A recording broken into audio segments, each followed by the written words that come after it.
Welcome into another Sunday Night Pop Blender Unfiltered. Sorry for the late thumbnail, not that it matters, but those of you that know where to go, know where to go. As I currently sit, hopefully free of smelling like gasoline. I'll get into that momentarily. And I'm watching my Steelers shit the bed against the Los Angeles, used to be San Diego Chargers, the San Diego Superchargers. 15-3, Chargers winning with 6 minutes to go in the third quarter. This is a brutal game. It's been a defensive game, but the Steelers offense cannot get anything going for those that care. For those on the West Coast, I beg for your mercy. Anyway, so sorry if I peek away every now and then just to see what the HE double hockey sticks is going on, and nothing good for Pittsburgh. I don't know what's happening. But anyway, Alabama won last night. Big win. Horrible game. Watched that with my son. Horrible game. And, man, it was hard to stay awake for that one. But they triumphed, and we're hoping that Pittsburgh can figure out how to score 12 points in the next quarter and a half. But anyway, welcome in. Let's see here. I know a few of you guys are here. A few people will probably roll in. In the meantime, let me get into a little story that happened a few minutes ago.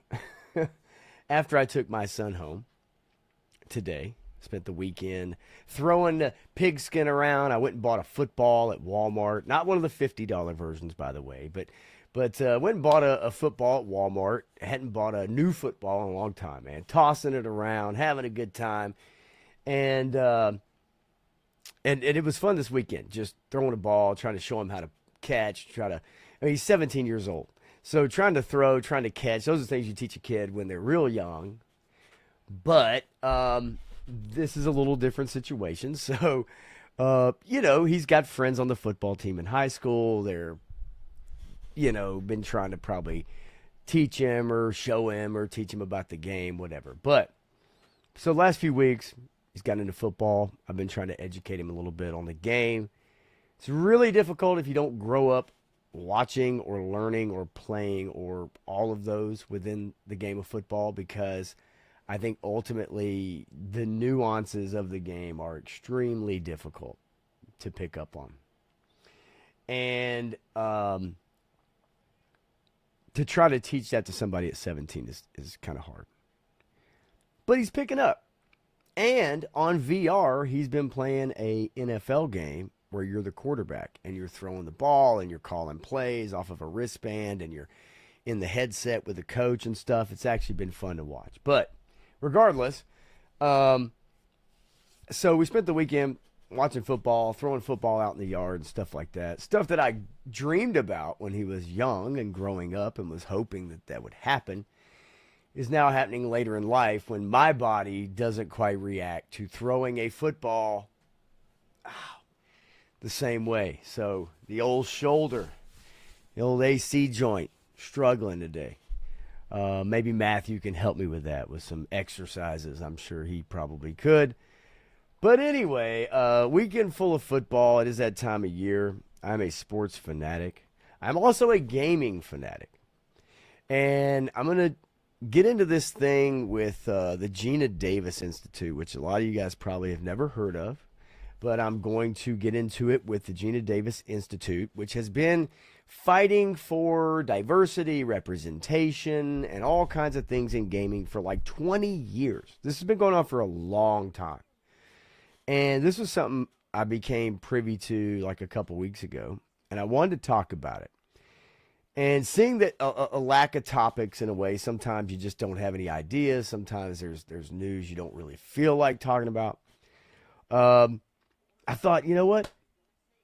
It's time to talk about this Gina Davis Institute. Let's talk about some gaming, which a lot of you do or have done, and how it's changed and what it looks like today, including a game I'm currently playing right now called The Outer Worlds 2.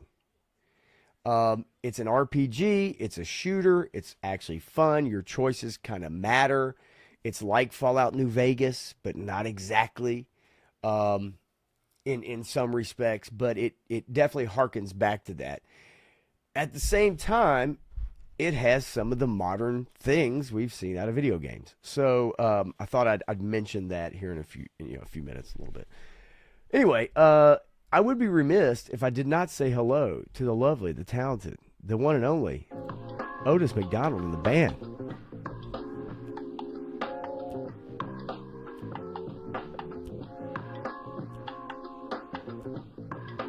Come on, Otis. Don't be scared now. Hit it.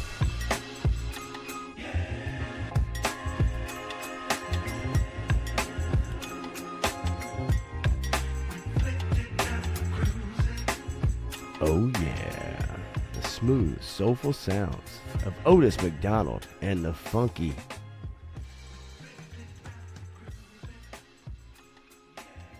Megalomaniacs. All right. Bring it on down, Otis. Come on, don't be scared. Don't be scared. All right. Anyway, all right, let's see here.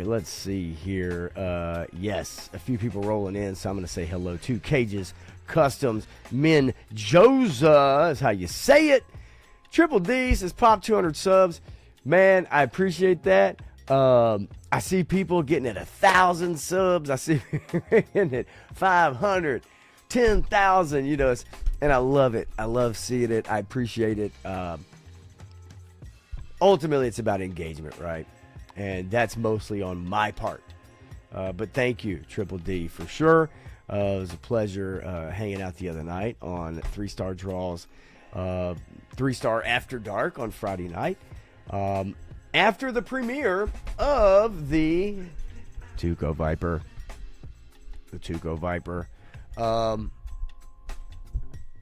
Premiere video around the world in a day. Good video, good footage, good pictures, good stuff. Everybody that is able to participate, and there'll be another round, be another one coming around. The Fring Viper, based off the Breaking Bad. But that was fun, and it was fun to watch everybody's creativity. And 3-Star Draw put a lot of work into that video as well, with backgrounds and music, and trying to figure out what each person, kind of what their personality, maybe the music that accompanied that, and all that kind of stuff. So that was a lot of fun to watch, and the live stream afterwards was fun to participate in for a little bit. And so yeah, man, the 200 subs for sure. I appreciate it, man. But there are so many more that are just crushing it.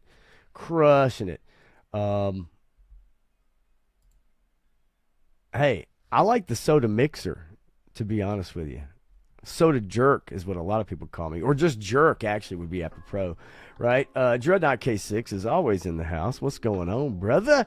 Let's see. I need some Creole G.I. Joes, you guys. Creole? Some Creole G.I. Joes down in the swamplands. Let's see. Yeah, there you go. That video was awesome. That video after the fact, Daredevil Dave, was fantastic. And I know that took a lot of work. And it's not easy. And, when you're trying to do stop motion or anything like that, it takes a lot of work. And so really appreciate what you did there. It was a lot of fun. Really was. There he is. 3-Star Draw, the star of the show. That's right. We're still celebrating a few days later. Yeah, come on, Pittsburgh. Seriously, what is wrong? Offense just can't get it going. All right, anyway, let's see here. Yeah, so speaking of Outer Worlds, the first one, pretty good. Time and budget were two things that the creators of the Outer Worlds 1 referenced when talking about the game. And this is before Obsidian Entertainment, the makers of Fallout New Vegas and Knights of the Old Republic and some of the beloved RPGs, before they got bought by Microsoft. You can see the Microsoft money in this new game. It is fun. It is good. I appreciate it. I recommend it. But it's just bigger in scope. But I appreciate what the first one did, because the original creators and writers of Fallout 1, the old top down kind of over the head perspective. They crafted Outer Worlds 1 and probably weren't planning on writing a follow-up. Let's see here. And you did not wander into the chat late as fuck at all, as a matter of fact. Tony's Figs hanging out. Tony, I know Tony's going to be customizing. He's going to be popping in and out. He's going to find something interesting. He's going to find something he don't like. He's going to bounce back and forth. And for that, I appreciate, because I think that's what we all should do with live streams. I don't think anybody's engaged 100% of the time for 2 hours, 3 hours, right? You got to bounce around. Our attention spans are shorter. You might be watching this football game, out on the West Coast. And thank God they missed that field goal. We're back. Let's see. I just love highlighting what you guys say. I don't really care. It could be a personal conversation. But I appreciate any and everybody who's tuning in to hang out. I did want to give, for some reason on Facebook, as we get into just whatever the hell I want to talk about on a Sunday night, which is what this stream really is. Occasionally there are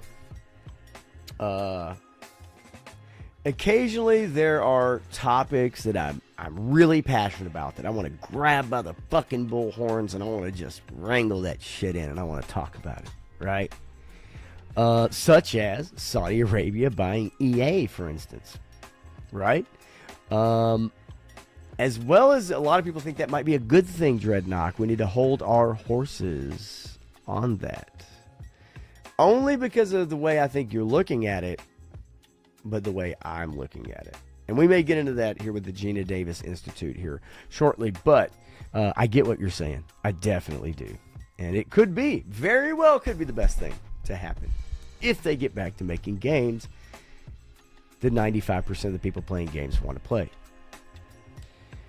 E-I-E-I-O, Cooking with Eric, the 5-star Michelin chef. Ladies and gentlemen, Cooking with Eric Thurman 101 in the house. What's up, buddy? Good to see you, man. So I wanted to give today, I was on Facebook for 3 minutes, which is about how much Facebook consumes of my time a week. And this showed up in my feed, and I don't really know how to engage with this because I'm not really thinking of this person. But we know how social media is. And I'm just going to share with you guys some pictures that I got in my feed today of the one and only magical and mysterious, ladies and gentlemen, Stacey Dash. That's right, Stacey Dash from Clueless fame. Take a gander at Stacey and her dashes. That's right. Stairwell pics, folks. Stairwell pics, if you know what I mean. Tony's Figs. Get those eyes up off of that customizing you're doing right now. Just take you a good gander at one Stacey Dash. For some reason, on Facebook, giving us some pics. I don't even know why. And there's a reason why, Dreadnought. There's a reason why. But this was fascinating. This one in particular is one of my favorites. I think there's another one after this.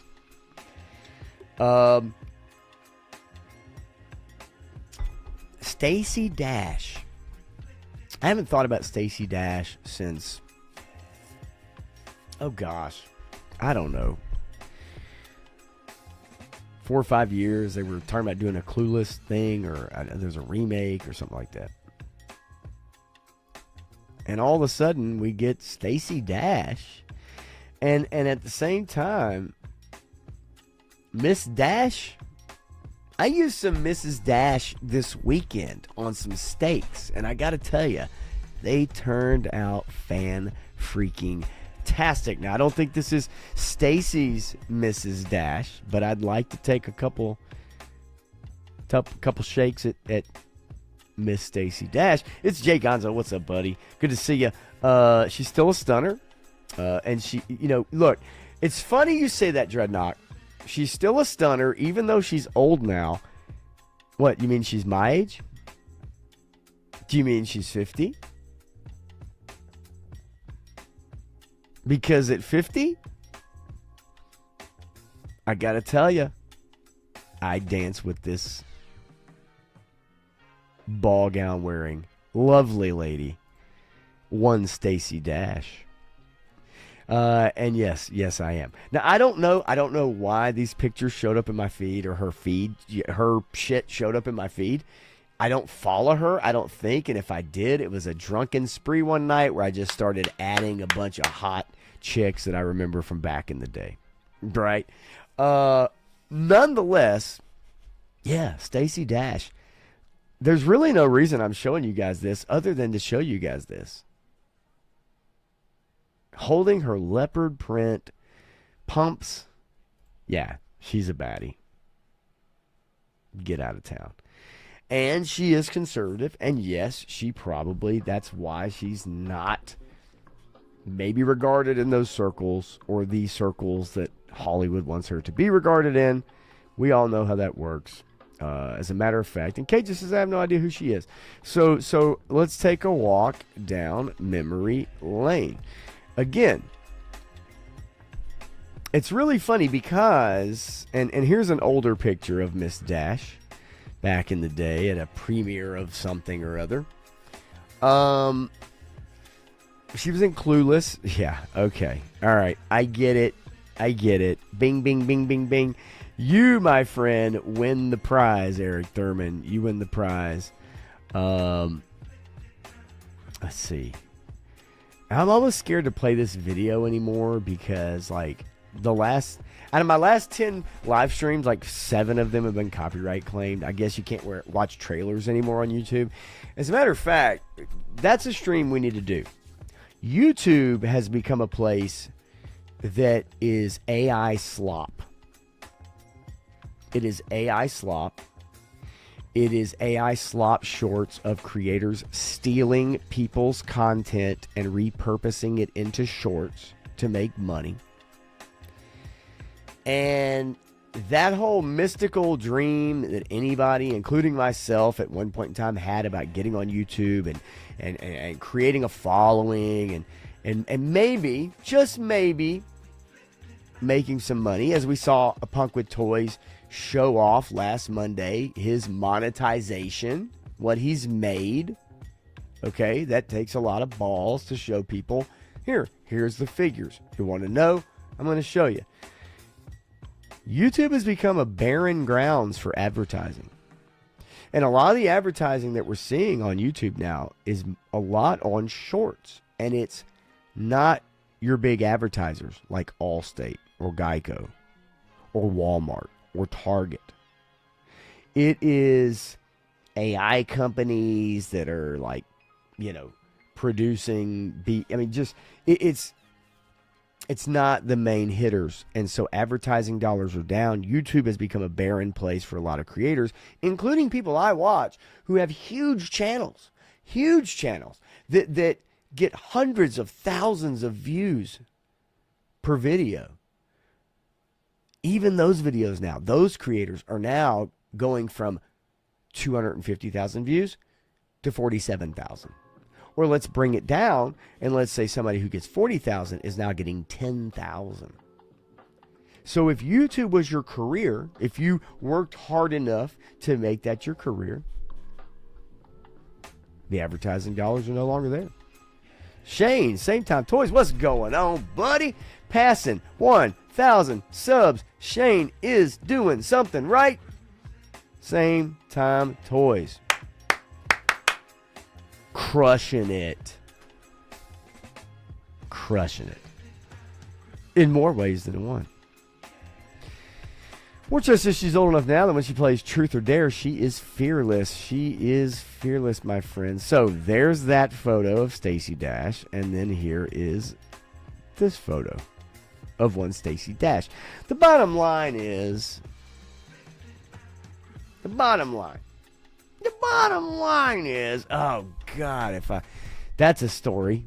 When I was playing in a band in Columbia, Tennessee, we were the house band, and this owner, he was from Ohio, bought a club down south, and he used to make fun of the rednecks all the time. That's all he did.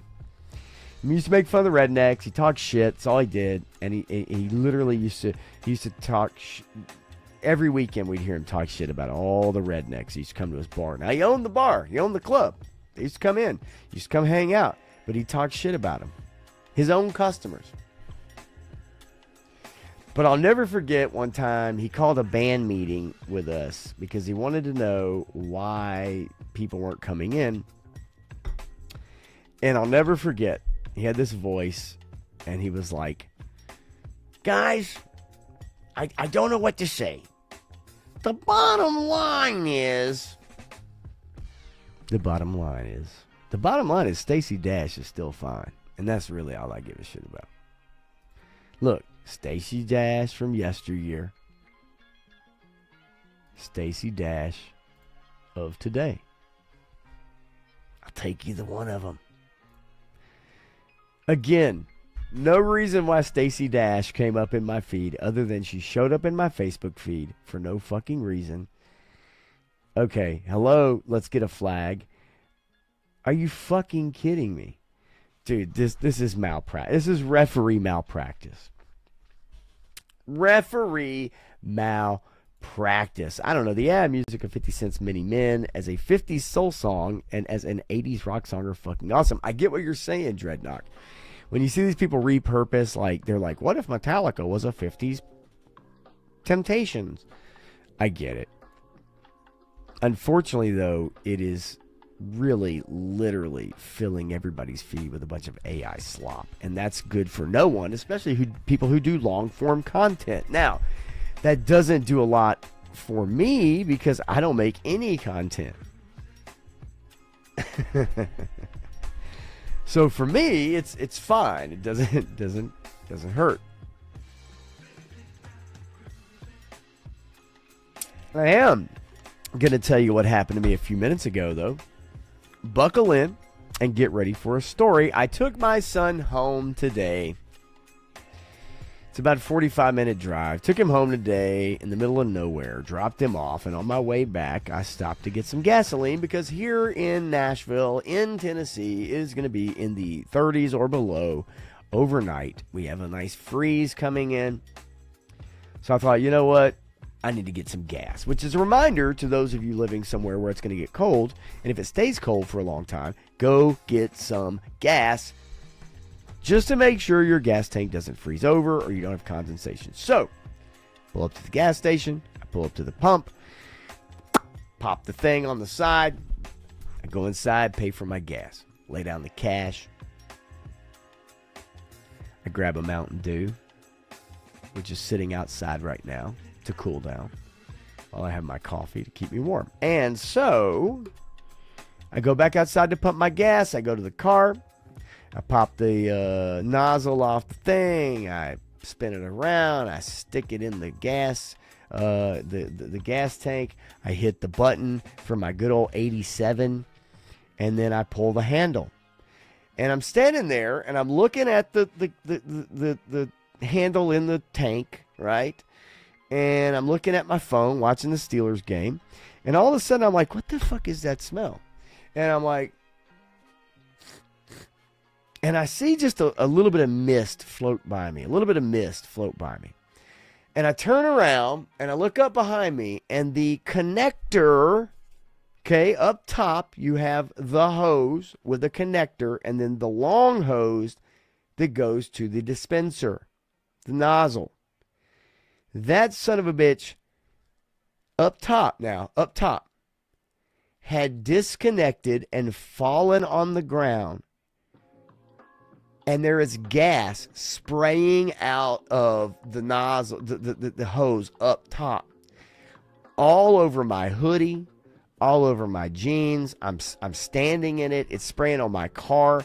So I hop in my car real quick. I pull it like 4 feet forward just to get it out of the line of fire there. And I hop back out, And I run inside, and I'm like, hey, now, mind you, this is a gas station where there are a lot of non-English speaking patrons and possibly some that work there that also don't speak English. Or at least good enough to get the job done. Okay? Yes, Menjoza, right. Exactly. That's what I was thinking after the fact. That's for sure. So I tell the guy, I say, hey, man, hey, you need to cut the pump off because, like, the thing that came disconnected up top. The connector, it's spraying out. It's spraying gas out. Like, I can't, like, it's not, and it's still charging me. It's like $1.97, $1.98, $1.90. It's going real slow. But it, like, was charging me and it's spraying. And the guy grabs a step stool and he runs outside after me. And he thinks he's got, and by the way, when I go inside to buy shit from this gas station, because it's right around the corner from the house, he wears latex gloves all the time. I've never seen him without them. I think it's because, just money and germs and whatever, maybe whatever. I don't know. I've never asked him. I don't really give a shit. But he wears latex gloves. And so he comes out there with these latex gloves. Now, mind you, it's cold as shit outside. It's windy. It's really, really cold as shit outside. And so he comes out there and he thinks he's going to reconnect this thing. But I told him before he even came outside, I said, dude, it's shitting gas. It's spraying gas all over the place. Cut the pump off. No. He came outside. He looks at it. He puts his step stool down. He looks at it. And then he realizes, oh, yeah, I'm going to get soaked. Like I already had. So he goes back inside. He cuts the pump off. Then he comes back out, jumps on the step stool, and he reconnects. He right? He tightens it. I'm thinking, you might need like a wrench or something. Like you might need like a wrench or something, right? Like to reconnect this thing tight enough. And he's like, no, I got it. So he hops back off, and then I'm trying to communicate with him, and I'm like, hey, man, do you want to move me to another pump? What do you want me to do? I'm like, I don't feel comfortable repumping this gas. On top of that, I'm trying to communicate to him that I need my $10 or whatever. Throw $10 in it. I had like a quarter of a tank. I'm like, let me throw $10 in. That'll give me over a half, just in case the gas tank is something crazy is going on, might freeze. So I'm like, let me, no. He's like, no. Go ahead. So he goes back inside. He resets the pump. Kicks it on. Boom, boom, boom. I get my gas. Everything was good. And I leave. The problem is I smell like a fucking gas barrel. So when I got home, I had to throw my hoodie in the wash, my jeans in the wash. My shoes still smell like gas right now. I had to take a shower, everything. It was fucking ridiculous. Anyway, it's a long way around my asshole to tell you that, like, that's never happened to me before. I've seen people driving down the road with the nozzle in their gas tank, with the hose dragging behind them. I've seen that before. I've seen that shit before. Trying to flag them down, everything. But I've never seen it happen in real time, and it happened to me. And, look, as much as I love the smell of gasoline, I gotta tell you, it ain't so good when it's all over your clothes. Well, this game is over. It is 21-3 with about 9 minutes to go in the fourth quarter. So good job, Steelers, as the Ravens won today, and now they're only a game up in the division. Good for you guys. That's almost the exact same lie Walter White told his wife. Almost. Joe Fan 84, what's going on, buddy? Good to see you. Yeah, it was crazy. I've never seen it, but yeah, there's gas like literally just pouring out of the hose and everything. Well, and I'm like, what do I do here? But man, I love the smell, but I got to tell you. And I seen Johnny Reno sneak in here. My apologies, Johnny Reno, for missing you, but good. Let's see. Although I think he... Yeah, no. My bad. Anyway, Johnny Reno. Anyway, so that's my story. I'm sticking to it. Jesus Christ. Gasoline pouring out of the damn hose, and it wasn't even where you'd think it would be. We've all had those gas pumps. We've all had those nozzles that, like, the little thing where you try to lock it in. You know what I'm talking about? You try to lock it in, and it won't. It either won't lock in, which really pisses you off because you don't want to stand there and babysit the fucking nozzle, or you lock it in, but then it won't click on the furthest one, or it'll click in the middle one, or you can't get it undone or whatever. It's we've all experienced that. I know you have, but I've never experienced the hose coming unattached at the top above the pump, and I would have taken a picture of it, but his 3-star texted me a few minutes ago. He's like, yeah, that's probably a little too crazy, right? It's kind of that happened all really fast. Kind of hard to take a pic. Joe Fan 84, I hate to hear that. I'm sorry your mom's in the hospital. I really do. You do you, dude. You take care of your family. Don't you worry about the scallywags and the vagabonds that are hanging out in here right now. Okay? A mini stroke? No. Let's T's and P's to you and your family, for sure. And you, look, if me hanging out and just talking shit and just whatever brings you some comfort and gives you a moment of reprieve, then I am more than happy to do that and appreciate that. But as well as I will tell you, you take care of your family first and foremost. Bottom line. But if this is your escape for a few minutes, man, I'll be glad to be your escape, dude. You know me, I'm goofy and whatever, right? So and I get it too, because it's the same for me in a lot of respects, for sure. War Chest says, I saw a lady driving down the highway with a hose sticking out of her tank. I've seen that a few times. That would have been me had the hose came disconnected after I got done pumping, and but I've never forgotten to put the nozzle back in, right? Look, we all get distracted, man. Like it happens. I get it. I totally get it. I can see where it would happen to any of us, right? So look, I do want to give you guys a heads up about the evening blend coming up on Tuesday. I will have my Frankenstein review. I call him Poe Dameron. I can't help it. Oscar Isaac. Jacob Elordi as Frankenstein's monster. I will have my review of that movie on Tuesday with Matthew, and I will have another It, Welcome to Derry, episode 3 review on Tuesday night. So you guys be looking out for that 100%. That should be fun. I can't wait to get into Frankenstein, and I hope Matthew's had an opportunity to see it now that it's streaming on Netflix. And if you guys don't know, Frankenstein, Guillermo God damn it, Del Toro version is out on Netflix right now. It released on the 7th, so if you want to watch that, you can watch that now. All right. Yeah, Steelers are losing this game. It's awful. Awful game. All right. Fuck them. God damn. We're just has also watched a guy put diesel in his motorcycle while he was talking on the phone. He caught on to what he was doing about halfway, and he was so pissed at himself. What does diesel do to a motorcycle? Does anybody out there know? What does diesel do to a motorcycle? You have to empty your tank. Like, I can't imagine, right? Like, I can't imagine that you can get on with that. Yeah, I will be reviewing that on Tuesday for sure. As a matter of fact, I'm probably going to watch it tonight, but I may hold off because I've been enjoying The Outer Worlds 2 on Xbox Series X as a video game because I love video games. And so, yes. All right. So let's get into a couple things. After the Stacey Dash fiasco. All right.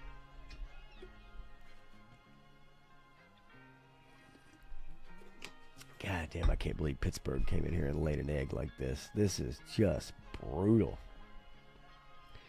This game was 5. It was 3-2 at one point, and then 5-3. Oh, yeah, that's just a drop ball on an easy first down. Nothing you can do about that. Okay, let's get into it. A few topics of the day. All right. You guys know how I am. You guys know what I do. Controversial or not, I know when I come into some toy streams, I'm sure there's plenty of people who are like, this motherfucker. But I'm respectful. I don't bring up politics in toy streams. Right? Even on the fringe of things. But this is my stream. And there's certain things, I just see stories and I just wonder, is this a... And I want to read this headline to you off of this X feed, okay?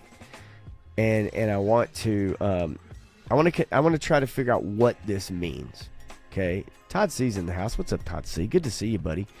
Only because when I see things I find interesting, or I wonder what the motive is, or they catch me. I just need to know why, or maybe I need to delve deeper. So I saw this on X the other day as I was scrolling down my feed. Trey McBride is a tight end for the Arizona Cardinals. I'm sure Tony's Figs knows Trey McBride. Not in person, but the name anyway. All right. And I saw this story on X. And and you guys will see the replies, because they're right underneath it. Okay, powerful. This is by Dow Kleiman on X. Powerful. Arizona Cardinals tight end Trey McBride is the first player in NFL history to have same-sex parents. Okay, first question, first sentence. How do we know that? How do we know that? We only know that because it's been made a point to tell you that. So how do we know that? We don't know that. But we'll take this person's word for it on X, which is what a lot of people do. Arizona Cardinals tight end Trey McBride is the first player in the NFL history to have same-sex parents. Awesome. You get a gold star. He was raised by his two moms. Remember the show My Two Dads? That was a pretty funny show. Very novel and quaint at the time. Pretty funny.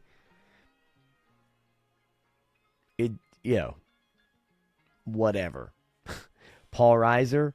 Anyway, he was raised by his two moms, Kate and Jen McBride, who I'm sure somehow magically gave birth to him. Trey is now the highest paid tight end in NFL history. What do these things have in common? Nothing. 100% nothing. Now, I want to point it out. That's inspiration. I guess this is inspiration for other upper middle class white kids who grow up in a same-sex parent household that may one day become the highest paid tight end in NFL history. Then it's an inspiration story to you to keep chasing that ball, to keep on tackling, to keep on breaking tackles, to keep on striving for the end zone. I don't know. I don't care. Honestly, it doesn't matter. This doesn't speak to Trey McBride's success. It doesn't give him extra motivation. I'm sure on game day, he's not out there before he runs through the tunnel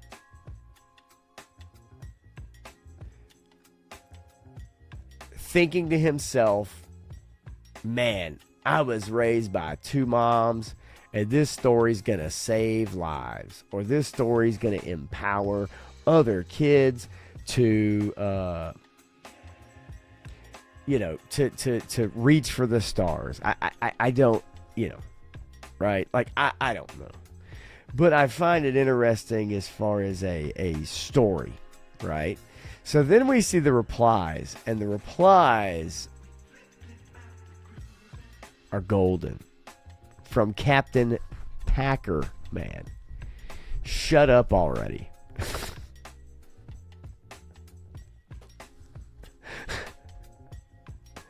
And as you see, as you look through the replies, powerful. Grifter as fuck. I was just saying, how many times is he going to post this? I'm sure that upbringing had no negative impact whatsoever. It's okay, great.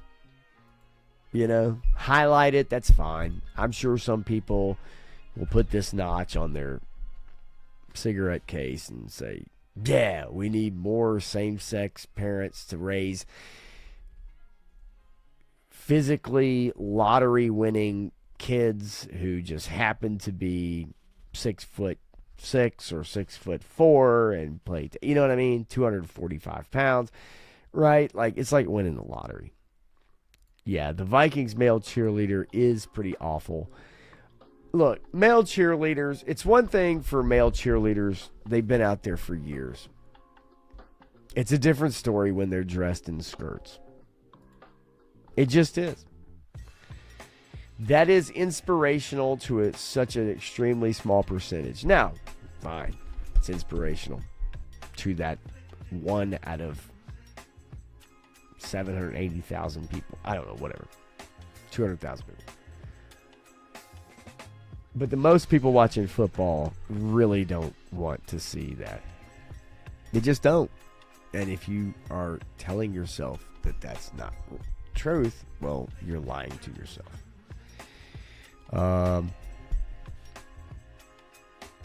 I do want to watch this video because we did see recently that a self-admitted socialist won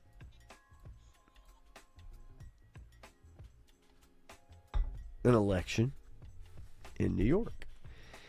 And I want to see what some of these women who voted for him, and you'll find some commonalities amongst these women, but let's share this video. The celebrations. Let's see what they have to say. Law starts now. Absolutely. Zohran Mamdani, Islamic Caliphate, our brother in Islam, Islamic Caliphate of New York, starts today, baby. God, there is just something so electric, so satisfying about knowing that my MAGA parents, wherever they are probably having a horrible night tonight. Oh, I literally just got goosebumps thinking about it. Like, they are in such a bad mood, probably, about the fact that Zoran just won and Prop 50 is gonna pass. Like, wow. God, I'm sorry. It just makes me feel good that my MAGA parents are probably upset right now. When the day starts with Dick Cheney being dead, it ends with Mamdani winning. Oh, yes.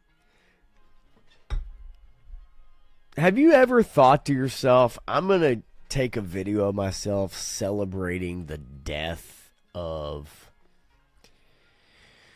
someone who was vice president or an American citizen? Look, if you want to celebrate the death of Osama bin Laden, then you go right the fuck ahead. Right? Like, I don't think anybody's going to challenge you on that. Well, no, they wouldn't have challenged you on that years ago. Now, remember, who was in office when Osama bin Laden got killed? Now, the other thing, though, is that no one would have challenged you that years ago. But now, sadly, we will find people who would be upset if Osama bin Laden, if that raid that happened and he was killed, you would find a lot of supporters who would be upset that that happened. You would find that Osama bin Laden had a lot of supporters, considering, everything that went down. In today's world, search your soul, search your feelings. You will find that Osama bin Laden getting killed now in 2025 would be denounced. There would be people probably protesting. And as they always say, Trump's an authoritarian. They can't articulate what it means, right? Like the whole Jennifer Lawrence thing me and Matthew talked about last Tuesday, where she's like, oh, the first Trump administration, it was just so crazy. It was so, like, it was out of control. It's like, but no one can articulate that. They can't tell you why. They can't tell you what it was. They can't tell you the economy was great. People were making money. It truly was.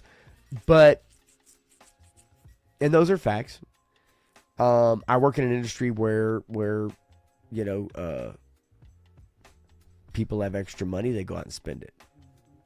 Right? So I can tell you that you felt it.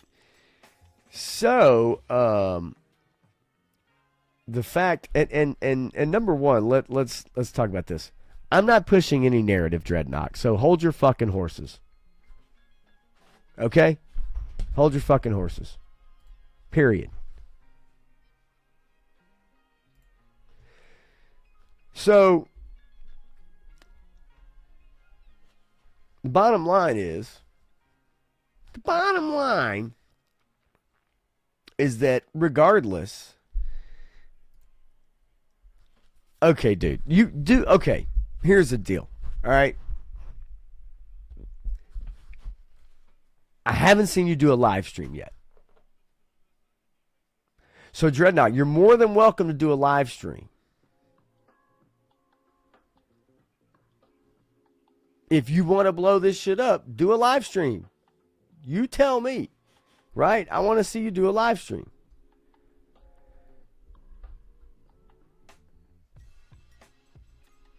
And the only reason I'm saying that is because I haven't even gotten into any narrative. I get it, dude.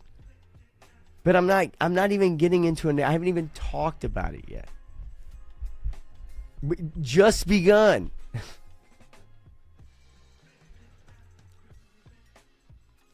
It's okay. Then who should we be mad at then? You tell me.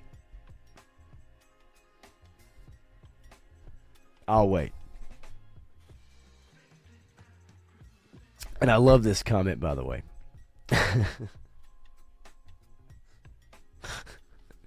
Because this is the type of person that you will see celebrating the Zohan, the Mandami.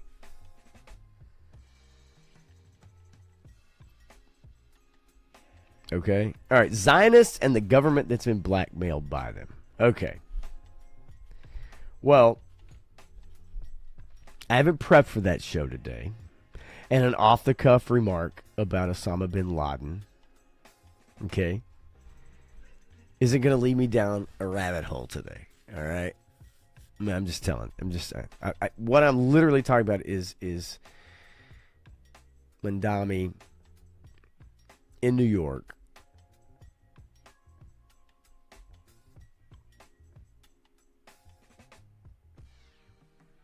But I feel you. I do. So I will, okay. On this stream, I'm going to exonerate Osama bin Laden from all wrongdoing and anything that he ever did. He did nothing wrong. He was a faithful person. He believed in a great cause, okay? And he was a good guy. Just an overall good guy. Good fella. And yeah, so I strike back the Osama bin Laden comment. I'm going to say, let's see, what did I say here? Hang on, let me back up. Let me back up here. Let me go back to let me see. Let's watch this. When the day starts with Dick Cheney being dead, it ends with Mamdani winning. Oh, yes. Oh. I'm so happy. Oh my God, I'm so happy. Sharia law starts now. Okay, so let me rephrase that. Let me say that this chick wishing Dick Cheney, being glad that he's dead. Let's just say that this is her saying that she's glad your fucking grandmother's dead. How about that? How about that? I'm glad your grandma's dead. How about that? Does that work? And she's really thrilled that a self-proclaimed socialist is in charge now in our government. That wonderful. Let's see what these chicks.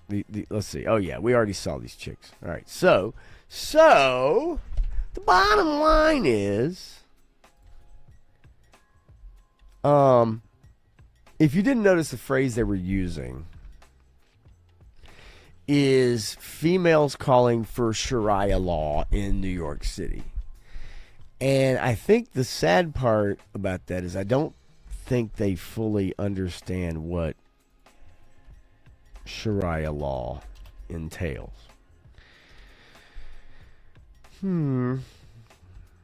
So, let's take a look. Shall we?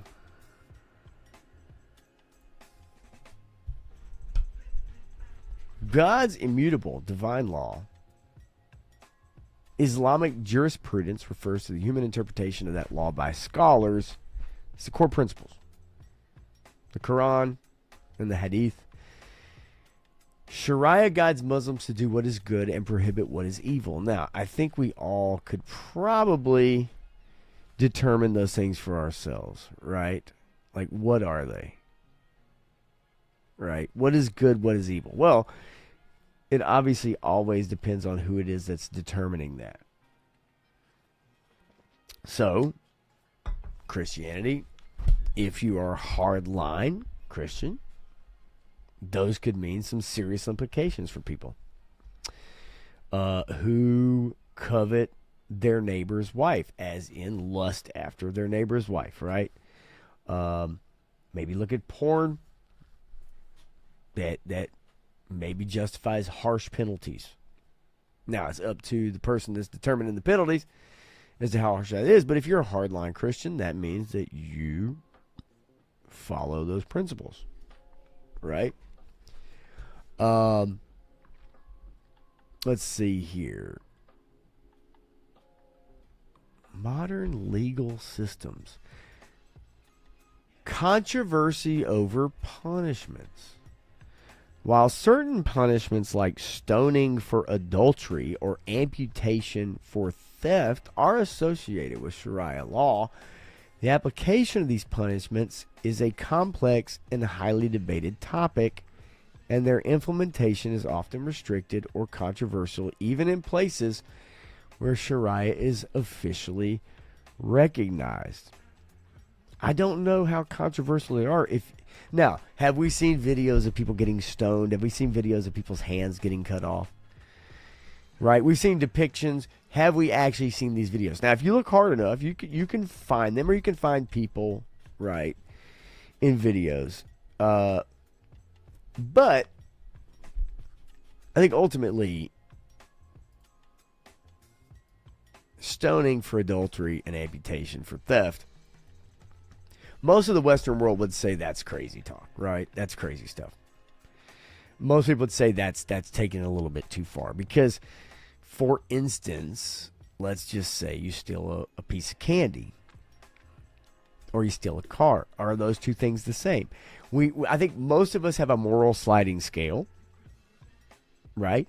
But for extremists, there is no sliding scale, right? It's one or the other. I think the women in New York don't really truly know exactly what it is they're doing. I don't think they really know who it is they're voting for. I don't even really think they understand any of the implications of what it means to have maybe government-run grocery stores.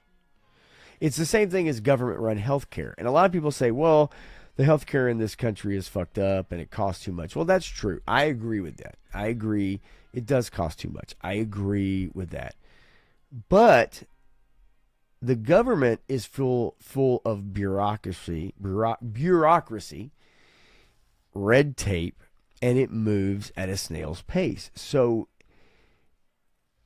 if you're trying to get anything done and you're relying on the government and the processes that come along with that, as opposed to a personally paid for or personally invested in healthcare system, for instance, healthcare, probably going to be able to move things along faster and get things done. Now, I'm not saying it's perfect. I'm not saying that it is the end all be all. But what I am saying is that I think many of the concepts that, for instance, socialists run on, which is own nothing, be happy. You don't own your home. You don't own anything. It is a shared commune. Capitalism bad. That's pretty much just the basics, right? I think it's interesting that we're at a place right now where governmental ownership and the distribution of goods would be controlled by an entity other than someone who is trying to go out there and compete with other companies. Competition breeds excellence. I think the government has no reason to compete. It has no reason to be excellent. So therefore, whatever it is that it's producing in the way of basic human needs, it is not at the forefront. Now, we would all say that at the forefront of the government is say, well, it's for the people, right? It's for the people. It's for providing for people, right? But I would say that the last thing we need to worry about is the government providing for people. People need to provide for themselves. And the idea, just to me, the mere existence of relying on the government for really anything other than national security, ultimately national security, relying on the government to pay your bills, relying on the government to buy your food, relying on the government to provide you health care, relying on the government to provide you housing, it is a dangerous place to be in, because I feel like it takes away not only competition, it takes away a person's ability to go out there and do those things for themselves. Because if you just, it'd be the same thing as like having a sugar mama or a sugar daddy, right? Because if you don't have to do anything, and when I say you don't have to do anything, you literally don't have to do anything except apply. And you can get paid to not work. You can get paid to not do anything. You can get paid to not exercise. You can get paid to sit around at home. You can get paid to have children. And when I say get paid to have children, I think we all know what I mean. You can get paid to have children. And then really not even give a fuck about raising those children as long as that check is coming in. And what that breeds is a reliance on someone else to take care of you. And I'm not a fan of believing that it's someone else's responsibility, because ultimately when it comes down to it, the people's responsibility that it is to take care of those who don't want to take care of themselves is the people who pay taxes in that city, in that state. Now, are there circumstances that people cannot work? Of course there are. Are there circumstances where people are a slave to the system, such as, let's say, systemic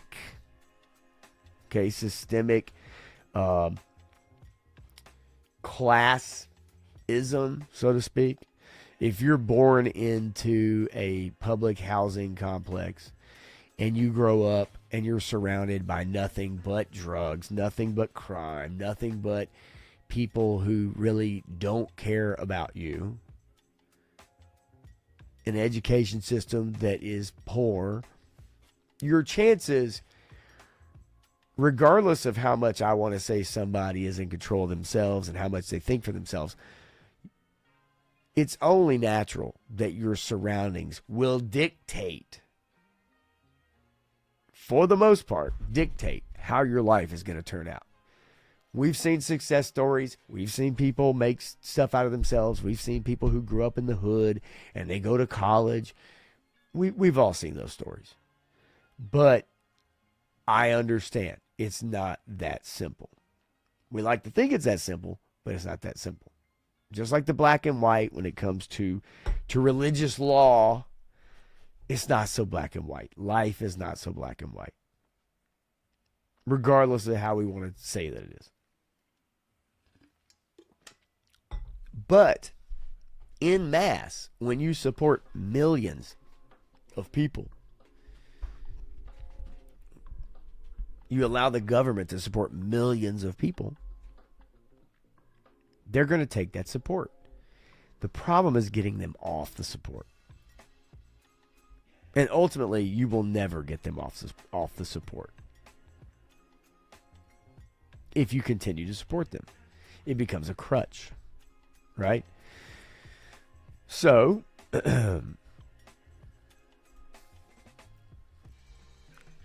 collective ownership. The means of production, such as factories and land, are owned and controlled by the government or the community rather than private individuals or corporations. So, let's say you bought your house out there and you have worked hard to get that loan. You've built your credit up. You work every week. You've saved money. You've scrimped. You've cut back on the toys you're buying. And you buy a home. Well, under socialism, you don't own that home. You don't own it. You don't control it. Now, under capitalism, technically, when you buy the home, if you don't pay the taxes on it every year, then you'll lose it. So even after it's paid off. But you get what I'm saying. Economic equality. A central aim is to reduce the gap between the rich and the poor and ensure a more equitable distribution of wealth. Well, the thing about equity is that it depends on who's doling out the equity. Okay? Equity is not equality. Equality is everybody has a level playing field. Equity is when you give certain groups or certain people a head start, a box to stand on, to see over the fence, so to speak. Equality is everyone has the same opportunity. Bottom line. The bottom line is everybody has the same opportunity to advance, to make something of themselves, to go out and earn a living, right? Everyone has the same opportunity. And truly, in America, everyone has the same opportunity. Now, the starting circumstances may be different for everyone, and you yourself cannot control what circumstance you were born into. You cannot. You can't control that. You can control how that goes from there. But you cannot control the circumstances you were born into, and therefore, I understand. Not everybody starts out at the starting line the same way. Nonetheless, in this country, everyone has equal opportunity. But when you want to talk about equity, that's different, because then it's, again, who is doling out the equity, who is giving out the head start, so to speak. And that's where DEI and affirmative action and things of that nature come into play. Because while in spirit, they may seem like a good idea, in application, they're not, because you are favoring someone over another. Social welfare. This often involves strong social safety nets. Those safety nets ain't free, folks. Including government-provided services like universal health care, child care, and education. All right, so again, government-provided services. Money don't grow on fucking trees. So who's paying for these government-provided services? Well, that's the people who aren't taking the social welfare, right? At least in this country. Now, if you're already under communist socialist rule, then you have no choice, and part of your money goes into this pool to redistribute that all around. Unfortunately, again, it goes back to the redistribution why would you strive to invent? Why would you strive to become better? Why would you strive to be a better player? Why would you strive to do anything more than just your baseline existence if you're getting a living wage to just exist on this planet?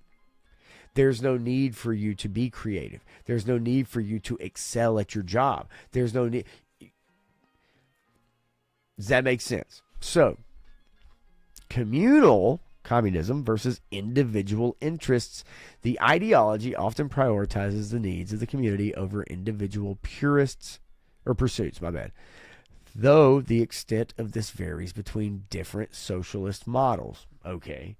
Ultimately, at the end of the day, it is community over individual pursuits. And while that sounds utopian, while that sounds great, I think that ultimately, at the end of the day, individual pursuits and individual excellence are the models which everyone should strive to. Not because everyone's an individual, which they are, but individual excellence makes other people aspire to do things greater than themselves or do something better. So, if you know that no matter how hard you work, no matter what you do, no matter what kind of hours you put in, no matter what kind of training you put in, you can only reach this level because you'll never be able to get more than that or do more than that, then naturally you won't strive to do better because you know you're capped out. You're capped out. It's not your fault. You're capped out. There's nothing you can do about it. So, let's see here.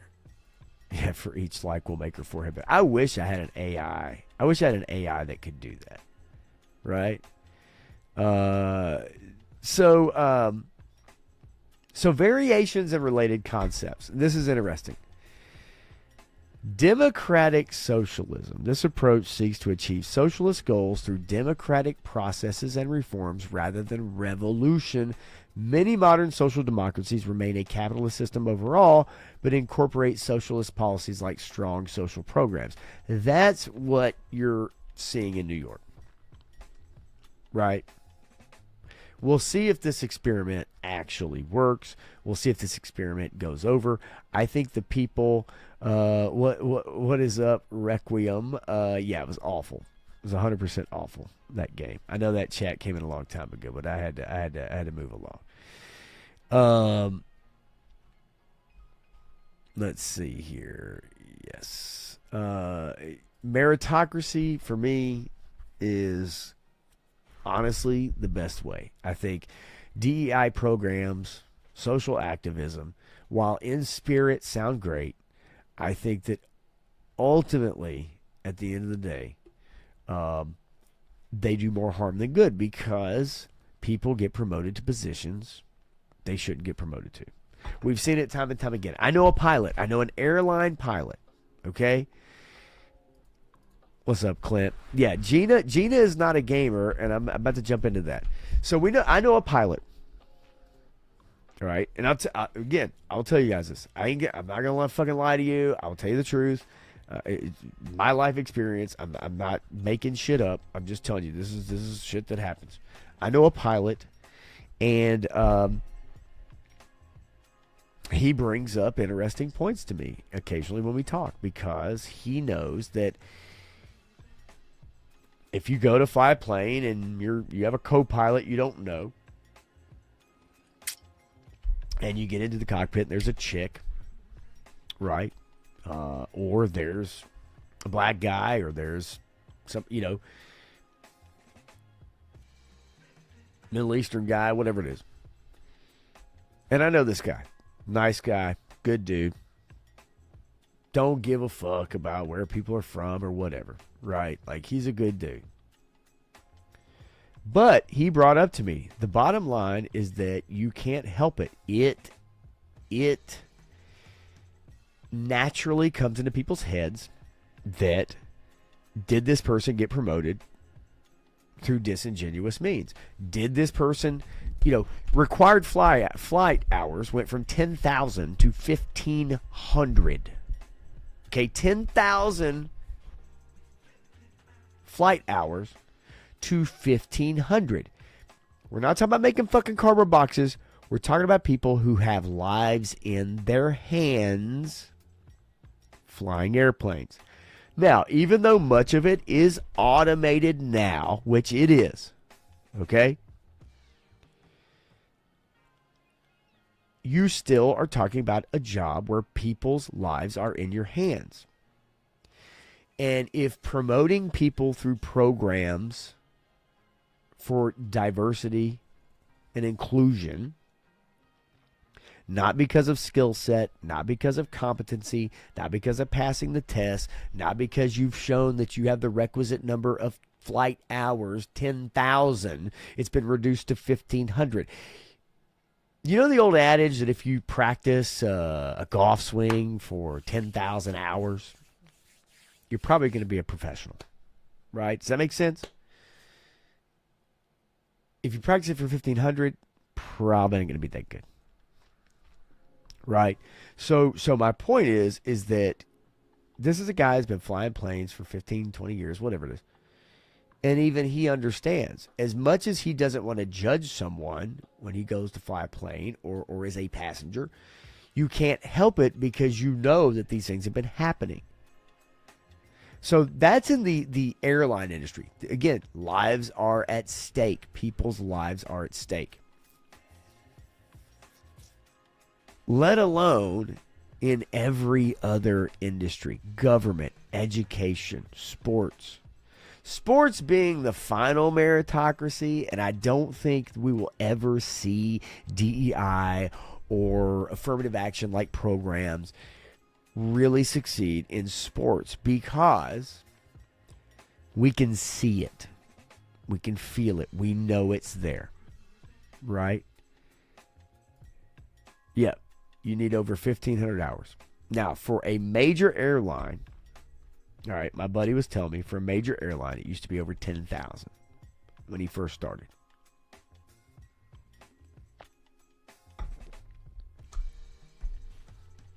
Right? Dreadnought says our education system is made more to make mindless idiots just smart enough to do menial jobs. Exactly. And to be socially submissive to go along with groupthink, to go along with peer pressure. And that's true. And the peer pressure part of it is then now, even though you're part of the majority, when one person out of your class can claim they don't feel comfortable, the majority are made to suffer because of the one person who doesn't feel comfortable, even though there really was nothing for them to feel uncomfortable about other than someone didn't use their pronouns when they addressed them, or someone didn't recognize that they were trans before they addressed them, or someone didn't like the fact that they were going into a bathroom they didn't feel they belonged in. And now this one person determines for the majority, right? And it works. You're right. 80% of this country got one shot of the vax, 100%. 66 got fully vaccinated. The other thing is that people are on their 7th and 8th boosters now. That's the scary part for me. I think that is a product of weaponization, just like an HR department's weaponization. We saw it recently with it was in the gaming industry, actually. And this will lead me into the Gina Davis stuff that I want to get into. In the gaming industry, there is a company called Sweet Baby Inc. Okay, Sweet Baby Inc. was a company that got at the forefront of being a consulting group who was helping to make companies become compliant with their views of what socially acceptable characters, phrases, wording, storylines were in gaming. Okay? And virus trains mutate. Or transmutate. So, Sweet Baby Inc. let's see if I can find it real quick. Coffee, let's see. HR department, coffee, video. All right, let's see if I can find it. I'll see if I can find it. All right. Okay. So here you go, folks. This will give you a great idea of what these people do, how they weaponize, okay? How they weaponize this shit. All right? I hope this is the video. I just looked up on the fly. This is one of the main people from Sweet Baby Inc. who is helping to make video games. They were a consulting firm on video games. Okay? And this is their philosophy. Put this stuff up to your higher ups. And if they don't see the value in what you're asking for when you ask for consultants, when you ask for research, go have a coffee with your marketing team and just terrify them with the possibility of what's going to happen if they don't give you what you want. Because they have to consider, like, I say that all out as a joke, but it's actually very, very true, because if you start to consider the people who are player and audience facing and who have to deal with mitigating harm and with keeping the sentiment around their game and their project positive, there's like a genuine value that you can impress upon them with both ethically and financially. You can say... Okay, so just the front part of this. This is a woman telling people openly that if they don't want to do what you want them to do, and this could be just as an individual. This isn't even a consulting group. This could be an individual that works at a company. Take them out to coffee and threaten them. Let's hear that again. Put this stuff up to your... So really, I want to pause this really quickly at the beginning of this video, because Kim Belair, Sweet Baby Inc., this is her marketing strategy. Self-inserts in her writings, complains about the literature offerings at her high school being written by white men, and marginalized authors are reduced to a genre. She equates her work at Sweet Baby Inc. to a parent getting their child to eat vegetables. That's why they call them Sweet Baby, is that they're trying to feed them like a baby. And babies don't know what they want. They look at gamers as people who don't know what they want, and they need to be fed by people who do. These are how these consulting firms look at you as a gamer, you as a person. Okay? Most importantly, she likes to use the intimidation of the cancel mob to force gaming studios to adhere to their woke Marxist values. Let's listen to this one more time. Put this stuff up to your higher ups. And if they don't see the value in what you're asking for when you ask for consultants, when you ask for research, go have a coffee with your marketing team and just terrify them with the possibility of what's going to happen if they don't give you what you want. This is, okay, just take that for its face value, folks. Terrify them until they give you what you want. Does that sound like a team building person? Does that sound like someone who wants to come into an industry? Look, these are people who had no fucks about video games. These are people that gave zero shits about fucking video games. And they saw a grift they could get their greedy, dirty little fucking fingers in. And they've made millions, tens of millions of dollars consulting with EA, with Ubisoft, with Bethesda. Pick any big-time video game developer that you want. Throw them all out there. Go right ahead. This company has consulted with all of them, and they have shaped the video games you have played in the last 15 years or more. To the point, through these tactics, these are fucking tactics. This is not, hey, let's have a group think, let's do a brainstorming session. How do we get our ideas? No, she's telling you, literally telling activists that work in these companies. Through for lunch. How you doing, buddy? Says greetings to Mr. 200. Mr. 200. Well, I guess we need to, I'd say we need to up that, but really it's the engagement, right? You can have all the subs in the world, man, but it's all about engagement. But thank you, Stu, for sure. 100%. So look, one more time. Go have a coffee with your marketing team and just terrify them with the possibility of what's going to happen if they don't give you what you want. Because they have to consider, like, I say that a lot as a joke, but it's actually very, very true, because if you start to consider the people who are player and audience facing and who have to deal with mitigating harm and with keeping the sentiment around their game and their project positive, there's like a genuine value that you can impress upon them with both ethically and financially. So, player facing, audience facing. This is someone who firmly believes that games are made better by forcing diversity, by forcing multiculturalism, by forcing unnatural scripts and unnatural characters in unnatural situations. And her idea of getting your ideas heard is to literally terrify your HR department. To take them to coffee and threaten them that, hey, this game isn't black enough. It doesn't have enough gay characters. Why is it the main character is a white blonde woman? That's not going to fly today. You need to change it. As we saw with the Alan Wake series, where the game was in development.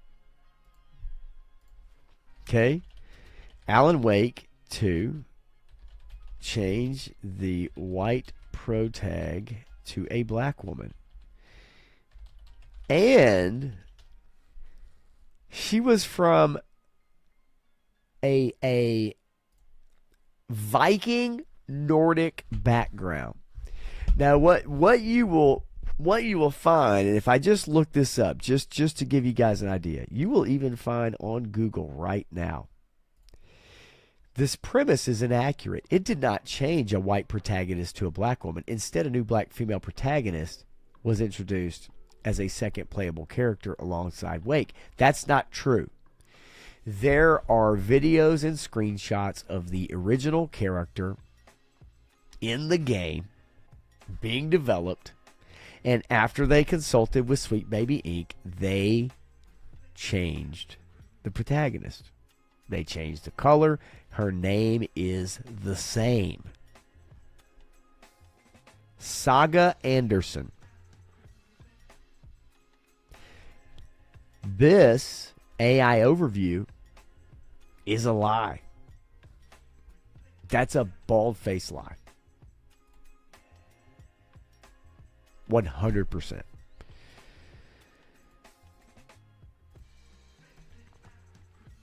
But let's get back. You could say this is important. And it's also a valid discussion to have, because if you're working with a very thin narrative budget and you work in AAA, I think you'll be pleasantly surprised or dismayed by the amount of money that marketing can give you. Holy shit. Now, what's funny about all of this is these consulting companies rode the wave of grifting DEI in video games to the point where all these giant companies, because they had accepted DEI loans, right, from BlackRock and such, that they were forced to do that in their games. I am playing a game called the Outer Worlds 2. You will find in this game, like I did, and many other games now, you don't get to select between a male and female body type, even though the male type doesn't have tits and the female body type does. It is body type 1 and body type 2. It used to be male-female. Now, it's a role-playing game. You can role-play whoever the fuck you want to role-play. I find it interesting that the people who complain about the male-female body type in a role-playing game, and so you have men who want to be a woman, so you have a body type that's a woman, but they complain that it's called a woman even though they want to be a woman. they'll fight you to the death that they're identifying as a woman, even though they're not a woman, but they'll fight you to the death that they're a woman, but then they'll complain when it comes to character selection, body type, man, woman. So now we get body type 1, body type 2. We can no longer select male or female in the character selection screen. I also noticed in the Outer Worlds 2 that in the game, even though a character is obviously female, has a female name or a male name, all of the NPCs, all the people you speak to, use the word they when referring to a singular person. They use the word they. Yet, last night, I literally found where these people are so fucking stupid, they can't even keep their consistency, because in one sentence on the same text box, it talked about, I don't know what they think about this mission, and then turned around, and in the very next sentence on the same screen, it said, but we'll find her if we keep looking. These people are so stupid, they can't even remain consistent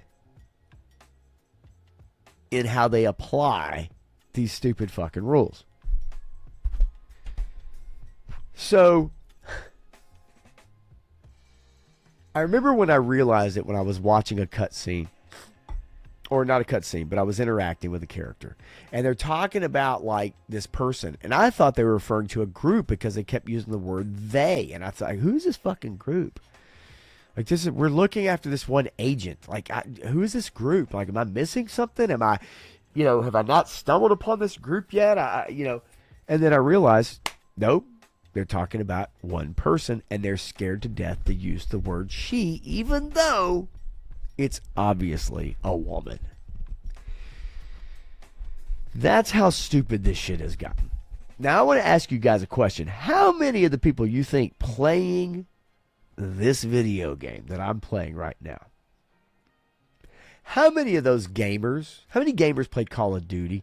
How many of those gamers are not male? How many of those gamers are not white? How many of those gamers are not teenagers? How many of those gamers are not heterosexual? Out of all four of those, I would say that the numbers are pretty small. Now, non-white, probably pretty high, right? Non-male, pretty low.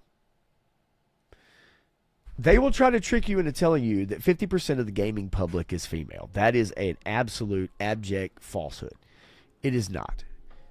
Bubble Bobble and mobile games are not gaming. They are not, women are not buying consoles, they're not buying gaming PCs, they're not buying gaming headsets. And I'm sorry, but if you know one, that's great, but it's the only fucking one you know. And don't pretend like you know 10, or you know 20, or you've seen 15, or you've been in a chat lobby on Call of Duty and you've heard a bunch of women in there talking about how they're about to murk somebody or fucking drop balls on their face. That shit ain't happening. Quit lying if you're fucking saying it's true.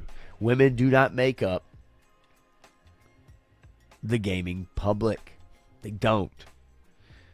Pick 3, match 3, endless runners on their fucking phone is not gaming.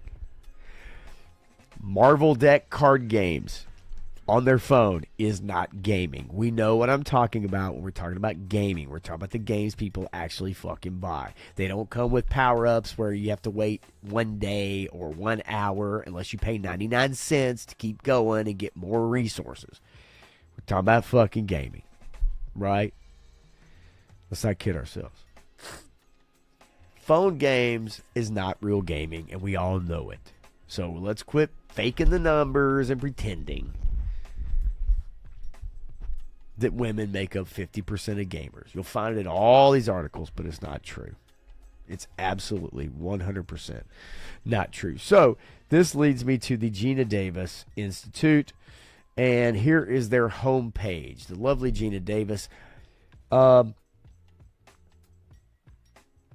2025 Children's TV Report reveals a record number of female leads in new programming while exposing persistent gaps across race, LGBTQIA+, got to have the plus, heaven forbid you don't put the plus in there, disability, age, and body type. With data from 2018 to 2024, the study shows both progress and setbacks, offering a clear picture of where representation in kids' media stands today. Welcome to our website. When I created this research institute 20 years ago, because when I first saw kids' shows and movies through my toddler daughter's eyes, I was stunned by the lack of female characters and diversity. Back in 2004, only 11% of family films had female leads. Well, there's a reason, because they're not as good. They're not as funny, and they're not as good. Our latest data show we've reached gender parity for leads in family films and kids' TV in the U.S. Oh, and yet those shows and TV aren't as good as they used to be. It's interesting, isn't it? But urgent attention is needed for race and ethnicity, alphabet community, older characters, and diverse body types and disability representation. My institute works with creatives all over the world to enhance on-screen diversity and ensure nuanced portrayals. There's a lot of inequity in the world. Again, inequity. Remember, it was inequality. Remember, it was inequality for your entire life until the last 5 to 10 years. It's who doles out the equity, folks. Exactly, Dreadnought. Tomorrow, take a look at your projects and make sure they reflect the real world. Well, okay. So let's look at the projects and let's see what the real world. Okay? I would dare say there's been an overrepresentation of gay, trans, queer people in media, commiserate to the number of them that's in real life. I don't think every show has to have a gay person in it, because that's not real life. I don't think every video game has to have a gay character in it, because that's not real life. But we've seen them do that. We've seen an overreach, an over-representation. When I play a video game and I go to a certain, or watch a show, for instance, and you go to a certain planet or a certain area, and there's a community of people, right? It's a certain area. It's a region. Like the real world, when you go to a region and it's predominantly Asian, you know what you don't see? You don't see somebody that looks like me. You don't see a black guy. You don't see a German. Right? You don't see a Pacific Islander. You see Asians. That is actual representation. When you play a video game or you are watching a show and they go to some location and there's like one of every race and color of people on this fucking planet, it's so disingenuous and it's so ridiculous. And what happens is it takes you out of believing in the relevance of that place, in the cultural relevance and that place. There's no reason why you can't make a show or a video game and have different pockets that you visit, if it's that type of game, that are representative of people from that area. When you multicultural every single thing, it becomes so obvious it's beating you over the head. I've talked about it before, hitting you over the head with a sledgehammer. Now, some people will go, what's wrong with that? I'm not saying there's anything wrong with it. What I'm saying is, especially in fiction, and if you're wanting these things to reflect the real world, as Gina Davis says here, they reflect the real fucking world. There's not a gay person on every street corner.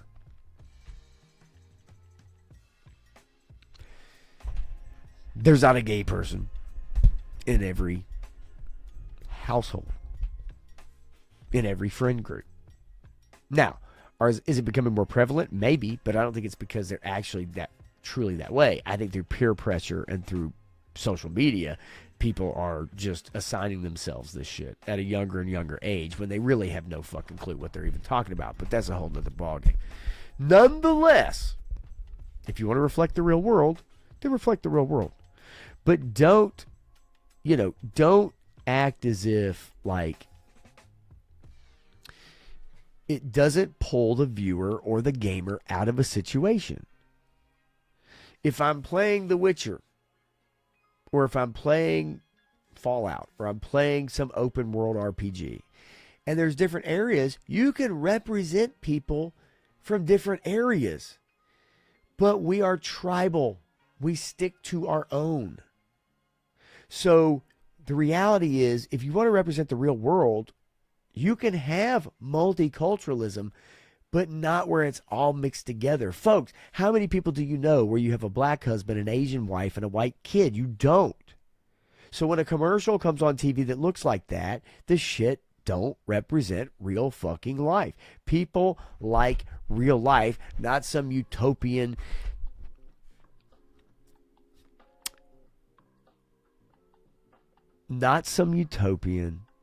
idealistic way of what you think life should be.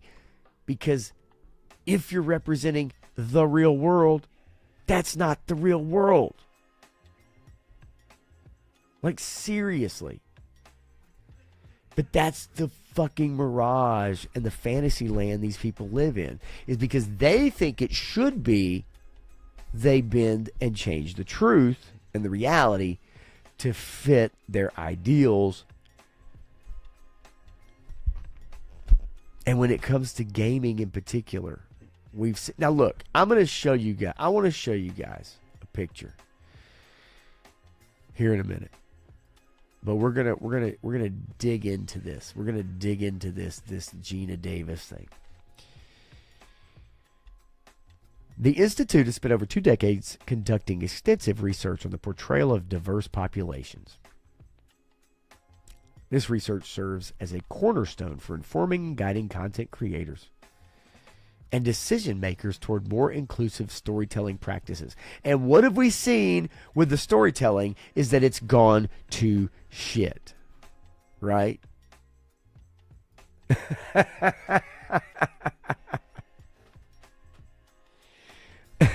That's pretty funny.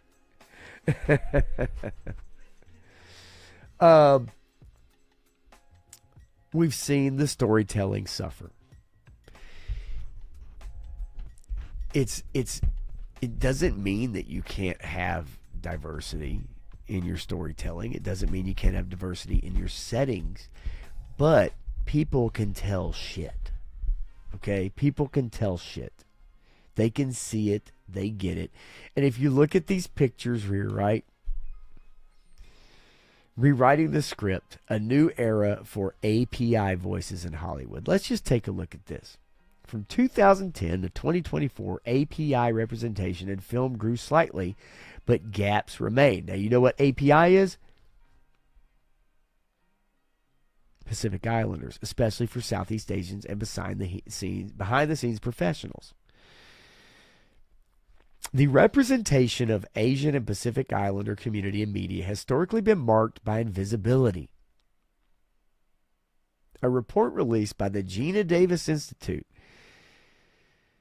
found that from 2010 to 2019, just 4.5% of leads, co-leads in domestic top-grossing films were Asian Pacific Islander. There's a fucking reason. Because in America, guess who isn't more than 4.5% of the population? Representation is representation. Over-representation is a different ball game. Now they'll tell you, yes, it is unnatural, and people can tell. They will tell you, well, you need to hear these stories, right? You need to hear these stories. Well, that's fine. It's not like those stories haven't been told. The problem is that a lot of the stories are told disingenuously, and also most people don't care. If you try to force people to care about something, you know what they do? It's just like a kid. You tell a kid, hey, you can't see that girl. Don't you grab that. You can't eat that. What do?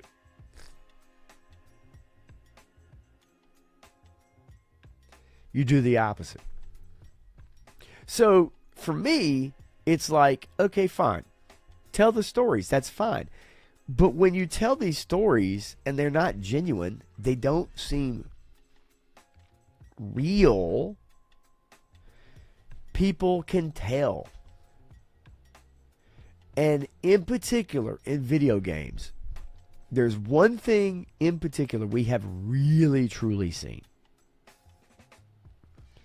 Is the overrepresentation of the female girl boss, superhero, badass, 90-pound woman beating up 250-pound men, multiple of them at a time, with no skills, no training, no weapons. In the most recent, and now look, this is an android, mind you, but in the most recent Predator Badlands movie, there are multiple alien androids in this film, including the one, okay, Elle Fanning, who is on the back of the Predator. In this film, they encounter other android beings who should have the same power level as our requisite female or whatever she is android hanging out on the fucking back of the Predator. And in this movie, her disembodied legs kick the shit out of multiple male androids. Now, that starts talking about the whole power level thing and like, do these androids all have the same power level, or is she somehow powered up? I don't know. It's not explained. Whatever. Hit the sack, baby. 3-star draw. But her legs, the bottom of her torso, kicks the shit out of several androids. Now, some people may say, oh, man, that's a cool action scene. That's really clever. No, it's fucking stupid. It's stupid because you have equally powerful androids, but somehow her legs are able to get the best of them. Okay, fine. Let's not kid ourselves and make it seem like this wasn't put in there for the simple fact that she is a woman and her legs without a body are kicking ass. There's no explanation for it. Other than she's a woman, even though she's an android, and we have to show her being powerful.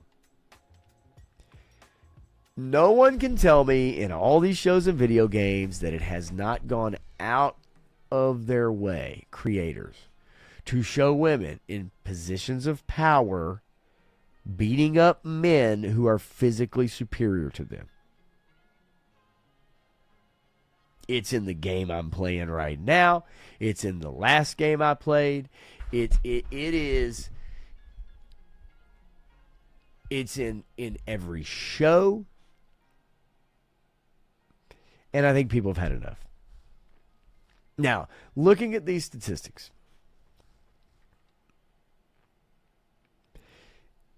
Asian Pacific Islander characters were more likely than white characters and non-Asian Pacific Island characters of color to be female. Okay, fine. You know, that's okay. Asian Pacific Islander characters were more likely than white characters to be LGBTQIA+. Okay, that's great for them, because I'm just guessing that Asian Pacific Islanders, they're all fucking gay. Because that's what they would have you believe, that they're all gay. half of them are gay, right? Not 5%, not 2%, not 7%. It's obvious that Asian Pacific Islanders are a really gay species. So we need more representation of them to be gay, not just in films, but they not only have to be in films, they have to be gayer. We need them gayer. We need them more Asianer, more Pacific Islander, and we need them gayer. It's a sad state of affairs when you're asking not only for just, hey, let's just get more people. No, we need them to be gayer. We need them to be transer. We need them to be Pacific Islander. We need them to be more Asianer. Just Asian is not good enough. We need to be more Asianer. Right? Let's see what else we find here. The state of disability representation on television. I'd say it was pretty good. I remember shows when I was growing up that had a kid in a wheelchair. Right? Yet somebody that maybe didn't have a leg. It says overall, just 3.9% of characters from 2016 to 2023 have a disability. Okay, well, that's because not everybody has a disability. But the problem is, in today's world, they'll tell you that if your left nostril twitches, then you have restless left nostril syndrome. If your pinky toe faces outward a little bit, then you have what's called pinky duck-toed syndrome. Right? That's a disability. Because of the victimization hood of today's world, everyone must have a syndrome or a disability of some kind. And wanting to represent that in media is extremely disingenuous, because how many people do you know, and I would agree with you there, mentally disabled, yes. I have to say, how many people do you know in your life that have a disability, a physical disability? But the thing of it is, they have to figure out a way to portray someone with a physical disability. And that's fine, except then you have to figure out, how do you make that person important? If there is a character in a show or a movie in a wheelchair, how do you have them contribute to the team? As we saw in Doctor Who, they actually have a bitch who has rocket launchers on her fucking wheelchair, which is unbelievably ridiculous. But she does, because she had to be in there. But my point is like, that's fine, except, again, when you see it, it sticks out like a sore thumb. It just does. And when you have an overabundance, it really sticks out. Now I want to tell you guys something, because I found this interesting right here.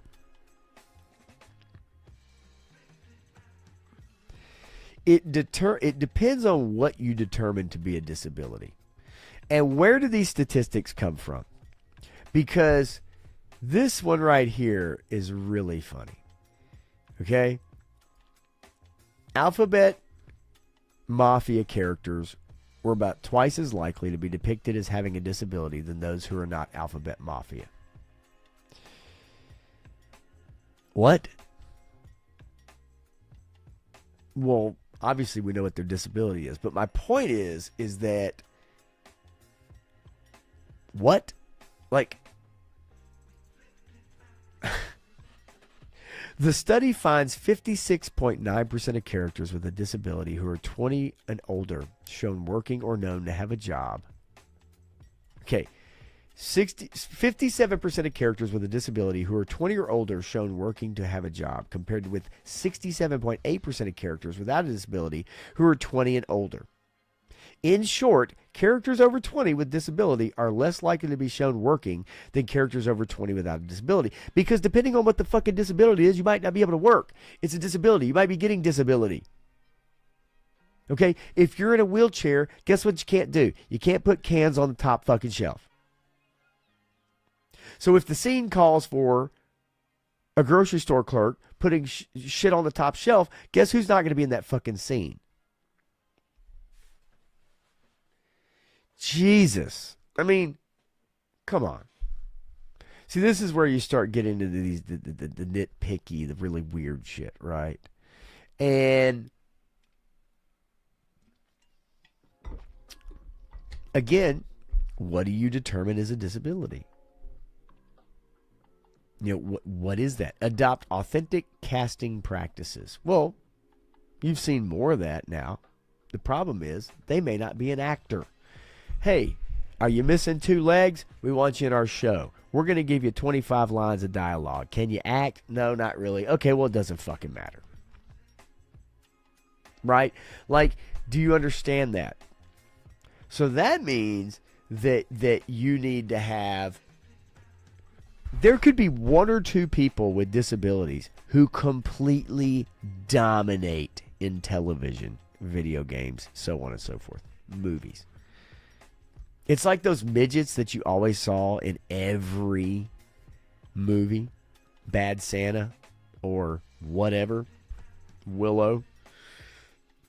They're your go-tos. You go to these guys all the time. They forge a career because they are the go-to midget. They're the go-to one-legged guy. They're the go-to guy with 1 arm.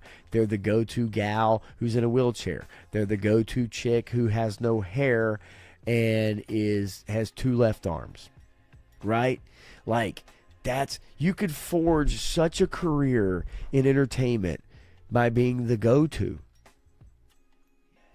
And there's nothing wrong with that. But you have to understand, those roles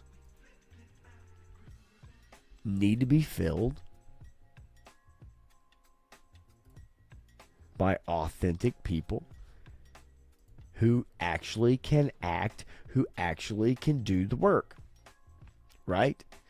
I don't give a shit about giving people opportunity, but again, your experience, your abilities, regardless if you have a disability or not, should be able to take care or do the job.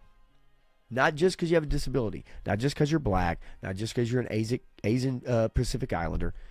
Can you act? Can you work? Can you fly a plane? Have you shown the proper training? No matter what it is, right? So, and this is just an entertainment, just television. I find it interesting. I got to tell you, I'm not kidding. I find it fascinating, and I'll post a link in the chat what this is. But take a look through this. Now, I want to get to this part right here. All right, I want to get to this part right here because this is the part that I find really the most interesting, and this is about the gaming part of it, right? Because I love video games. Play the shit out of video games. Love them. Changing the narrative. Why representation in video games matters. Gina Davis Institute on Gender in Media. All right, table of contents. So let's zoom this in a little bit here. Let's see. Okay. Why should we broaden inclusivity in character development? Avatars aren't merely ornamental. It's just a table of contents right here, right? So let's just kind of flip through some of this stuff, okay? And again, okay, this is what I want to show you guys. The very front of this. How often do you see this happening in households? 2 women. 2 black women with PlayStation controllers in their hands. I'm not saying it doesn't happen. I'm just saying it doesn't happen as much as they want you to believe it does. But that's okay. They want to change the narrative. Pink headphones, couple girls. Okay. The Gina Davis Institute on Gender in Media is a research-focused organization with a mission to use data and insights to encourage broader representation in media. All right. So here we go. According to the Entertainment Software Association, this is where I love where statistics. From 2023, 62% of U.S. adults and 76% of U.S. youth under age 18 say that they play video games. And while that same survey found the vast majority of players said video games bring them joy, stress relief, and community, 86%, 83%, 71%, high marks. Other surveys indicate that women and other marginalized communities. When in this fucking country are women still marginalized? Get the fuck out of here. On top of that, you can turn on your television and you can watch LeBron James. You can see Oprah. You can see the chick that hosts Sunday Night Football on NBC. You could see Mike Tirico calling games. You could tune into a chick calling football games on ESPN, even though she's not good. The New York Yankees have a woman who calls games on the radio and television. You have ESPN with a female announcer. You have representation all over the place. Turn your TV on. Turn on YouTube TV. Flip through your channels, looked at your celebrities, and you tell me what marginalized groups are out there. Truly marginalized groups are out there. Yeah, Joe Fan, a lot of kids just watch other kids play video games. My son does the same thing. Yeah, I hate it in sports as well, Eric. So, other surveys indicate women in other marginalized communities report feeling excluded or that their identities are represented inauthentically in video games. Oh, well, yeah, they are by the people like Gina Davis Institute and Sweet Baby Inc. who are trying to represent them falsely, as in girl boss, women that can beat up 300-pound men, 250-pound men, multiple of them with no weapons. I mean, come on. Right? Like, that is the inauthentic representation in video games. But we know they're going to go somewhere else. Even as the share of female gamers rises across the globe, again, yes, maybe there are chicks that play Call of Duty, but no. There are more chicks who play Match 3 and Bubble Bobble and shit like that on their phone.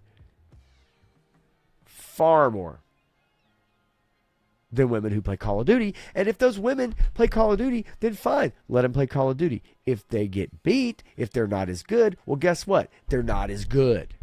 They're not as good at the game. But they can play the shit out of the game. Who gives a shit? Play it all they want. Right? But they're not as good. Those are the facts. Doesn't mean there's not one or two or five. But they're not as good. Also, gotta love this term. Limited characters and narratives create inequality in who feels represented, because not everybody needs to feel fucking represented. Let me tell you something. When I saw Predator 2 with Danny Glover, I related to Danny Glover's character.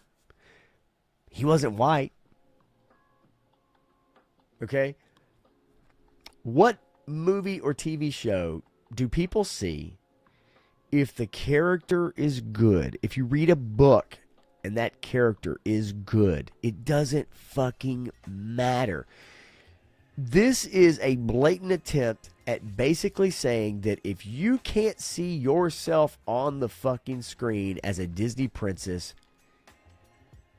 you don't relate to that story. You can't understand the story. You're too fucking stupid to gather any enjoyment on anything if you literally don't look in the fucking mirror of the TV screen and see yourself staring back at you.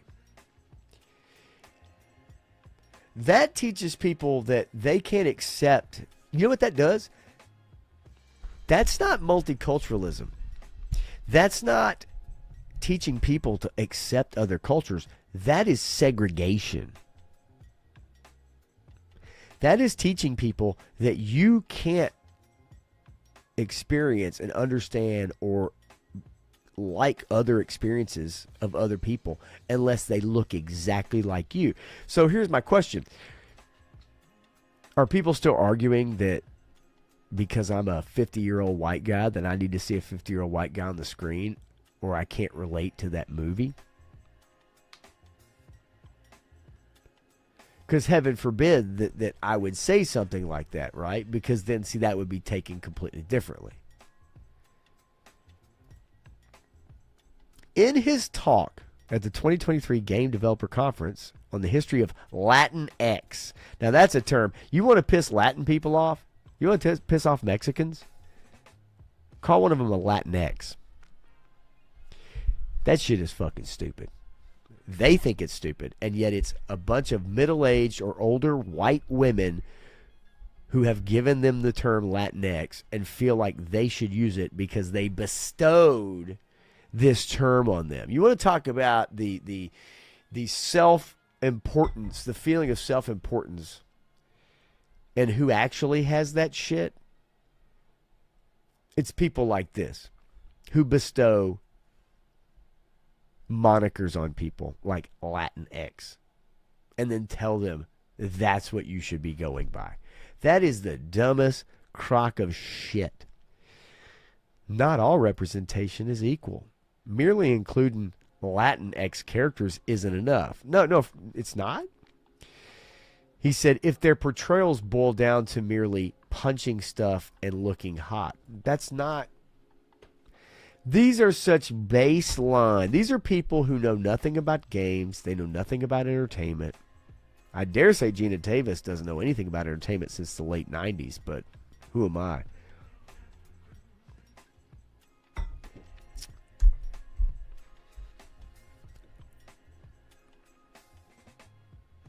Broaden the representation of Latinx characters in the game.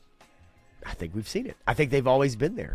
I think you've seen them in character portrayals. I think you've seen them with dialogue wheels, right? Under Siege was a good movie, right? And Joe Fan 84, I can relate to this stuff because I'm too old for this shit too, right? Look at this. Chart 1. Share of gamers who identify as men and women in the U.S., Europe, Asia, and Australia. Male, 53% in the U.S., Europe, 53%. Asia, 63%. Australia, 52%. I love the, I love the non-binary because in the United States it's 1%. It's 0% in Europe and Asia, and it's 0.1% in Australia. Non-binary, folks, by the way. That's super catching on, huge swath of people that are out there that don't refer to themselves as he or she. They refer to as Giger or some bullshit like that. So 53% in the U.S. identify as male. 46% identify as female. Now, again, you're going to get the numbers you want because, truth be told, if they actually surveyed people that own consoles and people that play PC gaming, they'd find that those numbers are largely male dominated. But they're talking about people with phones, right? The good news is most players agree that inclusivity in games benefits all audiences. I disagree, and I don't think most people think that that's a great thing. I think they'd say it's a great thing if someone asked them to their face if they were being recorded, but I think if they were being taken a survey, I'd say they'd answer more truthfully. Over half of surveyed gamers in Asia reported dissatisfaction with how women are represented in games.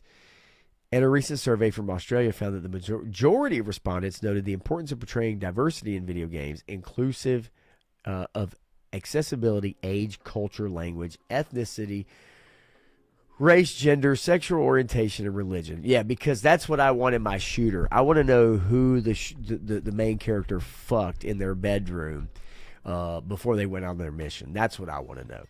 I want to know in that beat 'em up or that Batman Arkham Asylum game, I want to know who Batman was sticking his stinky pinky in before he went to go beat up the Joker, because that's the most important thing, is Batman's religion, his sexual orientation, right? And what is his first language, and what culture is most important to him, right? And exactly, who are they polling for this? Well, they're polling whoever it is they want to poll. That's how you get the results you want to get, right? If you want left-leaning results at a college, you go to a left-leaning college. If you want right-leaning results at a college, then you go to a right-leaning college. or you go to cities that are left leaning, or you go to cities that are right leaning, and you'll get whatever results you want, right? These surveys show a demand for more character diversity and more nuance in how these characters are represented. Well, the thing of it is most games are made amongst a premise, right? So if your game is about, let's say, ninjas, or let's say medieval, Asian culture, or Austrian war in the 1800s, or World War II. Well, like, nobody gives a fuck about the sexual orientation of those characters and whether or not they prefer to use pronouns. That's why people openly rejected even a fantasy game from Obsidian recently, or Dragon Age, rather, from EA, because there was a character who prattled on the entire fucking thing about their pronouns and their sexual identity.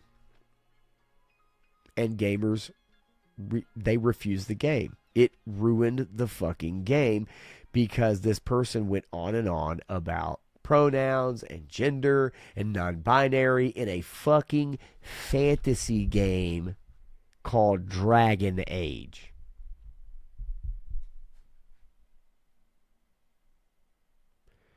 Dragon Gauge is what it should have been called.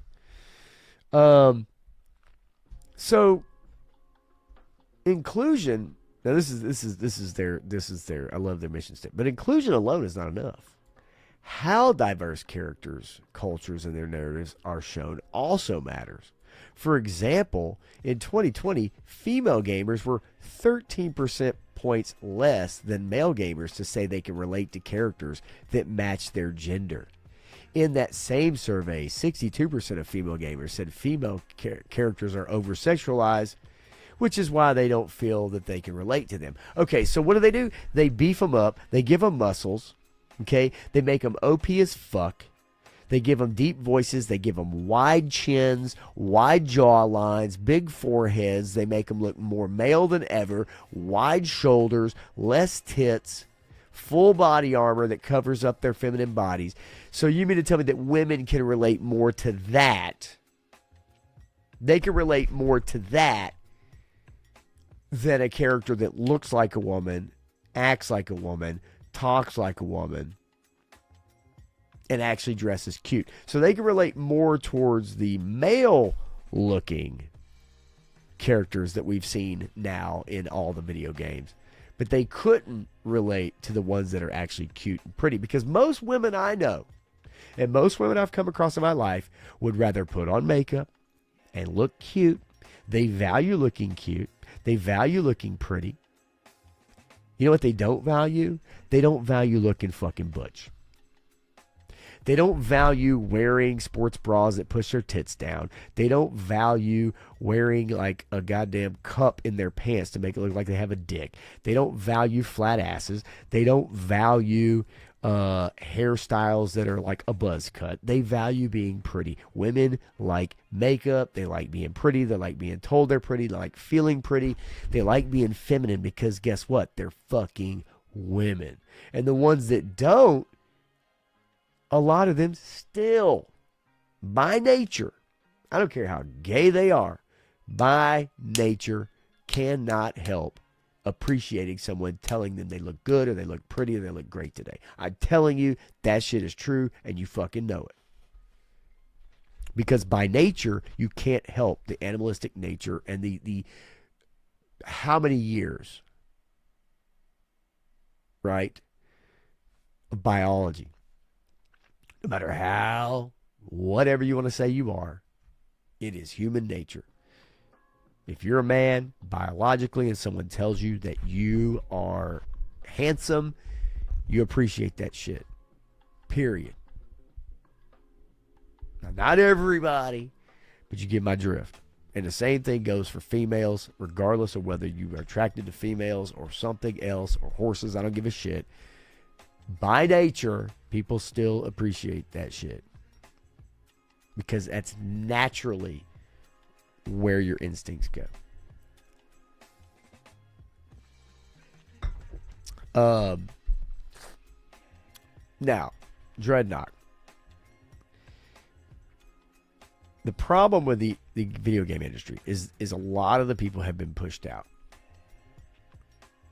A lot of these companies, Microsoft included, the big ones, right? Sony have programs and taken money to push DEI agenda and to push these very strange agendas on people. That's why we've seen it. And we saw it so heavily, especially during the Biden administration, because it was unchecked. It was unchecked. And that's because the inmates ran the asylum.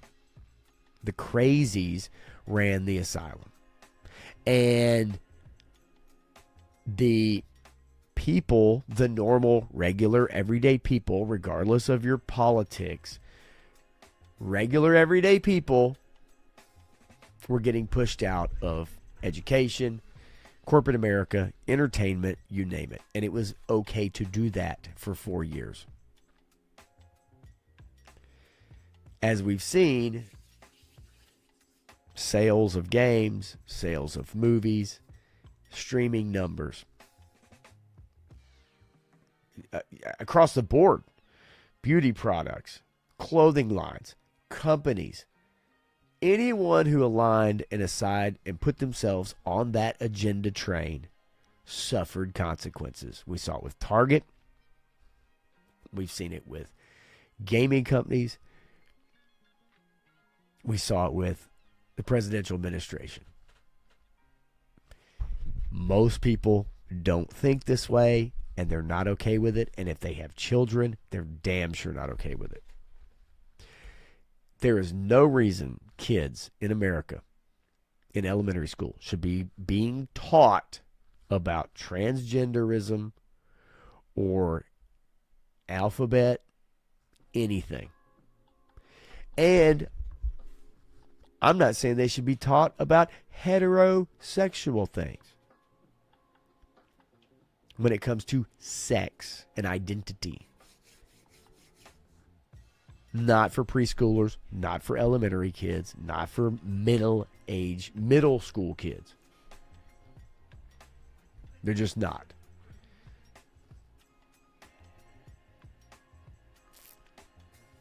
I would dare say that when you took biology in like 8th grade, I can't even imagine what that looks like now. That you have teachers who can't teach the differences between a man and a woman biologically just because someone has a mental disorder and they identify as one or the other, and yet scientifically that's not the truth, and yet a teacher can't teach the truth. They have to teach a falsehood and they have to teach fake shit because someone's mental disorder. That's fucked up. Stu, take it easy, buddy boy. For real. Nonetheless, in the video game industry, okay, see,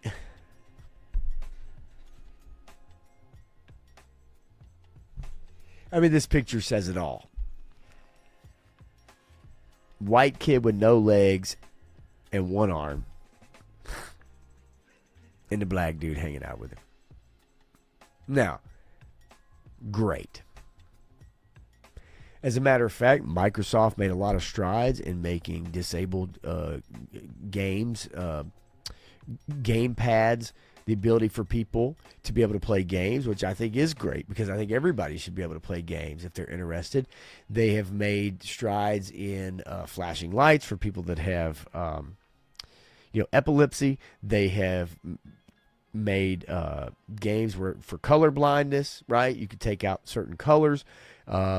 They've even gone so far, which I think is wacko, but they've gone so far in certain games where there's spiders to be able to make the spiders look like just a dot or a round thing instead of actually having legs, because there are people out there that are so terrified of spiders, even though they're not real and they're in a video game, is that they absolutely have a shit fit. So they've made it so that you can even make spiders not look like spiders. Great.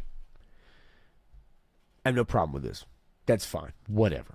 Right? As long as the game can be made intended the way it's meant to be played. If someone can change those options on their own and they don't like that shit, fine. But as long as you're not changing the game fundamentally, or you're changing the game for most normal, heteronormative, regular people. I would say there's always been characters in games that you knew was the gay character. It's like being in high school and that's that one friend, everybody knows the dude's gay, and then when he finally comes out when y'all are hanging out at a bar in your 20s, everybody's like, yeah, Chris, we knew that. You know, we already knew. You know what I'm saying? It's like, yeah, we know. But it's when they have to give those characters lines of dialogue that goes out of their way to make you know that they are. When you already know that they are, that's when people really start getting irritated. But when it comes to disability, man, like, sure. Like, I have no problem with that. You know, now, this screenshot right here is extremely fake.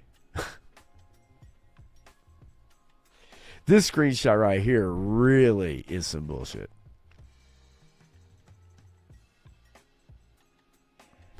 One, two, three, four, five. There's 5 girls in this picture, and they're all sitting at a keyboard, mouse, and screen. And I would rather have a picture showing them intently playing Call of Duty than giving each other the smoke after the grenade or the fist bump explosion smoke thing.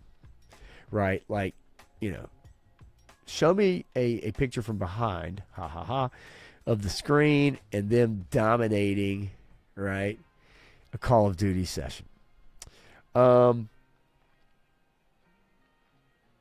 Okay. Sexual objectification is an important aspect of visual representation in which a character is defined primarily in terms of sex appeal. Now, listen to this. Several years ago, a video surfaced that used animation switching to swap the bodies of Catwoman and Batman, drawing out the stark contrast in their movements, mannerisms, and how the audience was meant to view them. To see the figure of Batman moving like Catwoman is a useful lens for thinking about gender, sexual objectification, and the male gaze. Oh, the male gaze. You mean when guys actually find a female or a female attractive? Yeah, heaven forbid. I don't know. It's just been used in the procreation of the fucking entire, our universe, our world. Procreating. Heaven forbid people procreate. They find women attractive and vice versa. Which is the tendency of visual media to cater to the perspective of a heterosexual male audience. So let me ask you a question then. If you show Catwoman being sexually attractive, does a lesbian not find that attractive?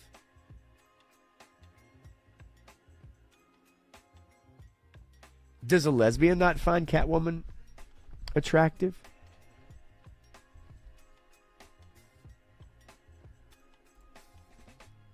Just out of curiosity's sake. Like, does a lesbian find Catwoman attractive even though Catwoman like moves her hips a certain way and she acts sexy a certain way? Or is it only men? Is it only the heterosexual male audience that finds Catwoman attractive? See, that's the disingenuousness of shit like this. Because it's not just heterosexual males that find Catwoman attractive, right? Analyses of sexual objectification at the intersection of gender and race find that Asian women are especially likely to be disembodied. Oh, wow, they're talking about killing Asian women. Holy crap. This article has gotten out of control. Out of control. Talking about disembodying Asian women? Oh my God. Oh my God. Oh my God. Oh my God. It gets even better, y'all. Okay, just to give you an idea. It gets even better. Check this out. Jesus Christ. According to one study, black men in video games are portrayed as physically strong and behaviorally aggressive in non-socially sanctioned ways, While white men are portrayed as aggressive, but more often in socially sanctioned ways, such as military law enforcement. In some, many games reify harmful stereotypes about men, simultaneously legitimizing prejudicial beliefs and broader racial injustices. Okay, folks, I just want to give you... okay.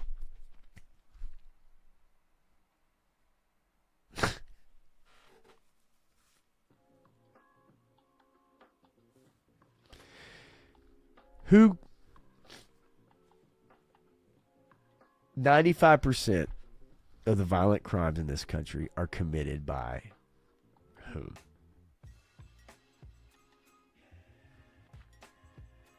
And while a sad fact, and it is, my point for bringing it up isn't even for this statement. This statement, my problem with is that in recent media, black men are not portrayed as physically strong. They're portrayed as physically weak, mentally weak, while black women are portrayed as physically and mentally strong. Hollywood is afraid, terrified of a strong black male. And that's why you won't find many of them in their movies, in their shows, because they're terrified of them. And they don't want to remind people out there that in most cities, black men overwhelmingly make up the perpetrators of violent crime. Now, whatever the reasons why, it doesn't matter. Within video games and media, that is the reason you do not see black men being portrayed as strong or aggressive characters, because they know that whether it's a pro tag or an antag, it will remind people of these basic fundamental facts in our society. And it's a shame that it's true.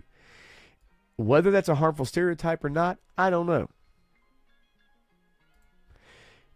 The problem is there's a way to change that, but it doesn't seem that people are willing to change that. If you glorify a certain type of behavior and you glorify a certain type of lifestyle, a lifestyle that is reckless and gets you in trouble, then until you stop doing that, then I don't know what to tell you. And as we've seen in media, though, recently, black men are shown as very non-aggressive and very effeminate, while the black females are shown as very, very aggressive, very know-it-all, not to be trifled with. Now, I'm not saying black women ain't like that, but they are terrified to show you strong black men. And it's because they're scared to remind you of a very factual thing in our society right now that has been for quite some time. Lack of fathers, definitely.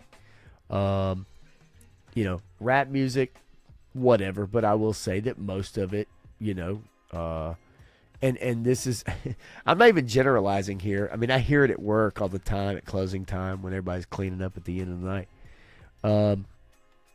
Most of it, no, it's not promoting a positive environment.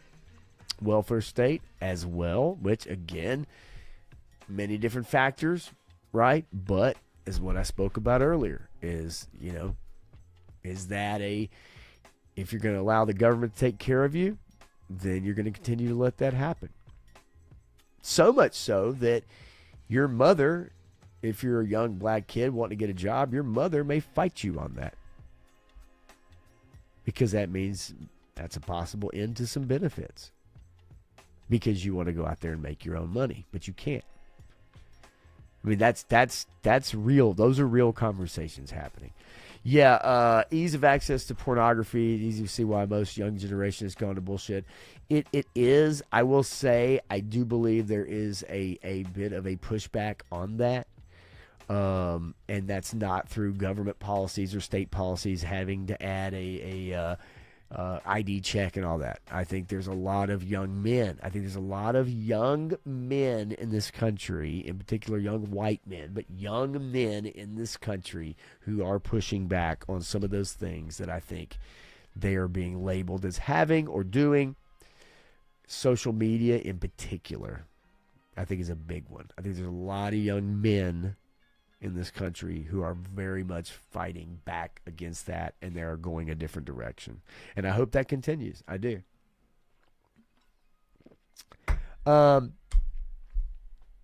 Another important element of character embodiment is how it changes as the characters level up. For example, male characters typically acquire more protective armor, but female characters continue to be portrayed in revealing and impractical clothing. It's called the fantasy. It's called the fucking fantasy. Okay? Play the fuck along. It's called selling games. All right? As we've seen in recent games, you cover up the females, you give them deep voices, you give them wide fucking chins, and you give them big jawlines, and you give them fucking a unibrow, and you give them a fucking big ass forehead, and you make them non-binary, and you make them ugly as fuck, and you give them full fucking body armor, and you cover their tits up, cover their legs up, and you give them no ass and no tits and all that shit. Guess what? The overwhelming majority of gamers who are young males don't want that shit.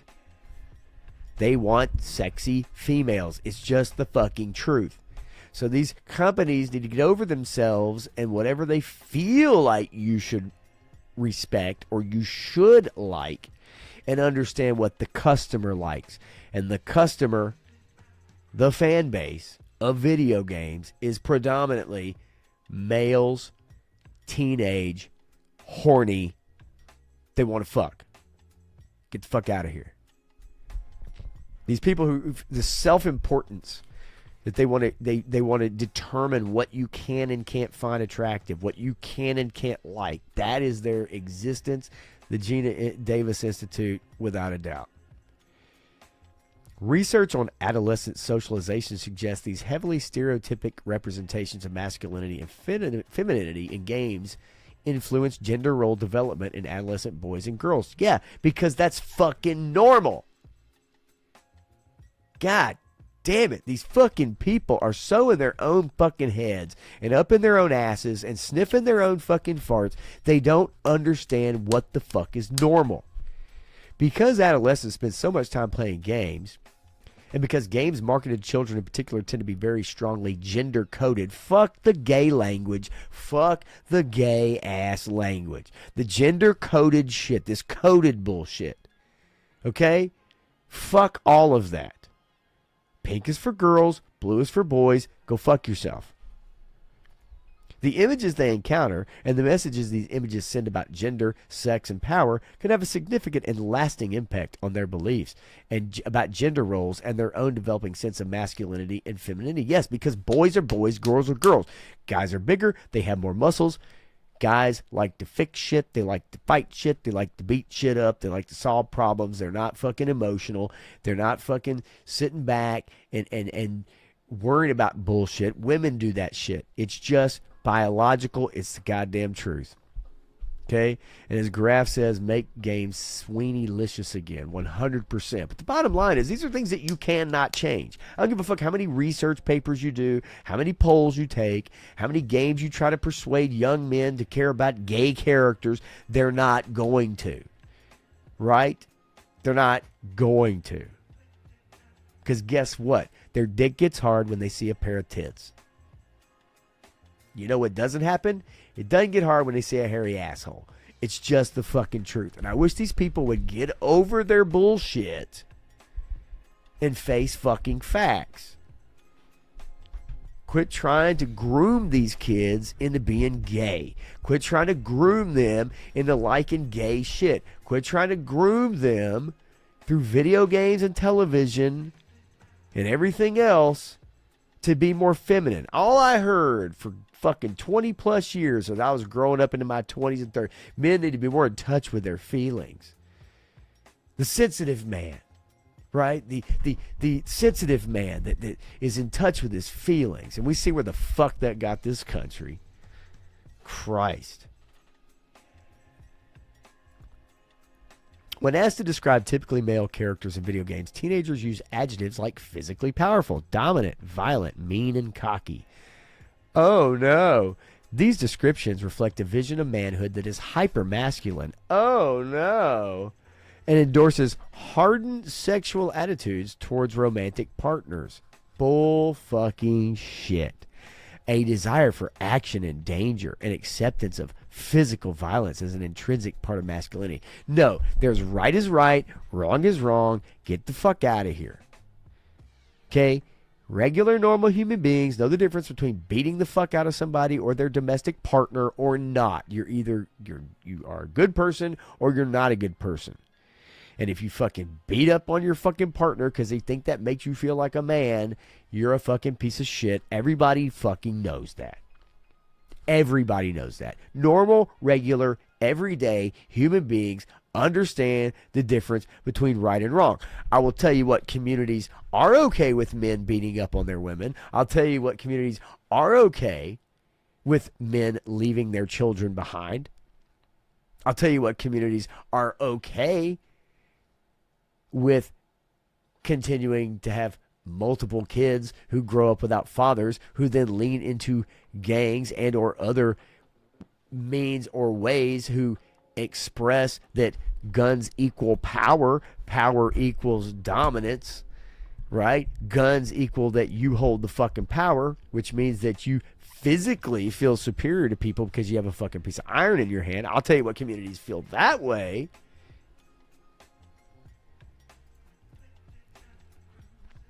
But as far as kids with a vision of manhood as hyper-masculine and hardened sexual attitudes towards romantic partners, get the fuck out of here. Through a goddamn video game. Hell, they don't even make games like that anymore. And it's all because of this bullshit they started looking at 20 fucking years ago. Video games are a man's world and women don't belong. You were not going to hear guys say that. But what you will see is people who tell you the facts. And I will tell you the facts myself, which is no, women don't play video games just to get attention from men. No, they don't. They play video games if they like video games. Are they too sensitive about sex jokes and nude pictures of women that circulate in games? I know a lot. Let me tell you something, and you know this is true. Women now will send nude pictures to any motherfucker out there and don't think they fucking won't. They don't give a fuck. They will stick a pepper grinder in their fucking pussy and send that shit to you. And that's the goddamn truth. Don't let these motherfuckers tell you that girls somehow are scared to death of sexuality. Or no, they're more forward nowadays than ever before. Ever before. Period. More aggressive than men are now when it comes to sexuality and going out and getting theirs. Nice. 2-pack. Steeler and, was it Zap or Steeler and fucking Short Fuse? I can't even fucking remember. Yeah, Target, I've gotten charged like 8 times by Target. And it's like, and then they sent me an email today. It's like, you have a shipping notice and it's been shipped. And then I look and you can't find a fucking shipping you can't find a note on it or nothing. I'm like, so what is happening? Like, they literally have charged me like 5 times. And then I got one that says arriving today, Steeler and Short Fuse, so they must have charged me. I don't know. Then they tried to charge me again. Delivery date, Monday, label created. We have your package, so it'll be out for delivery tomorrow. So for those of you wanting that 2-pack, it should be coming soon, right? I hope to get mine. I never figured out whether they charged me, but then who knows, right? Todd C says, we were all talking about it last night. I was at the clubhouse. I told him to get the local pickup. Mine will be out for delivery tomorrow. I want those guys. Look, I've really cut down.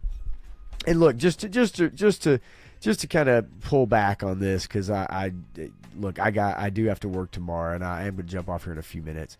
You know, I'm gonna. This is a PDF file and not the kind we like to make fun of. I did post the Gina Davis homepage link in the chat. I will post it for you again for you guys if you're interested. I understand why you wouldn't be. There's a lot of information in here, and I find a lot of it so much bullshit of trying to tell you, like this: sexual harassment from other gamers, verbal harassment while playing online multiplayer, negative actions. Poll who you want to poll, right? You're going to get the answers you want to get. But what I do think is that our video games have become much worse, and it's because of companies or people like this or institutes like this who have tried to regulate what you can and what is and isn't acceptable to you. And the customer will determine what is acceptable to them. The customer will always dictate what is acceptable to them.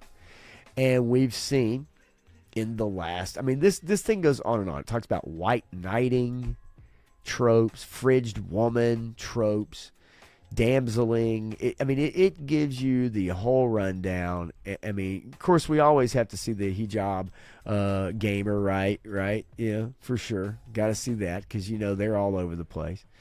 But my point is that this PDF file in particular about the gaming aspect of the Gina Davis Institute, the spirit in which they compile their data and what they're trying to do, I understand the spirit of it. However, the customer will definitely tell you what it is they want. And when we see shows that no one's tuning into, when we see video games no one's buying, when they're spending hundreds of millions to develop these games over 5 years, 6 years time, when we're seeing nobody's going to the movies, when you see gender roles flip back and forth, when you see the lack of sexualization of women in society. Women like feeling pretty. They like looking pretty. Right? It's just truth. So, I'm not saying that you show abuse of women. I'm not saying that you show things of that nature. My point is the customer will always tell you what they want, and they have not been getting fed lately at all.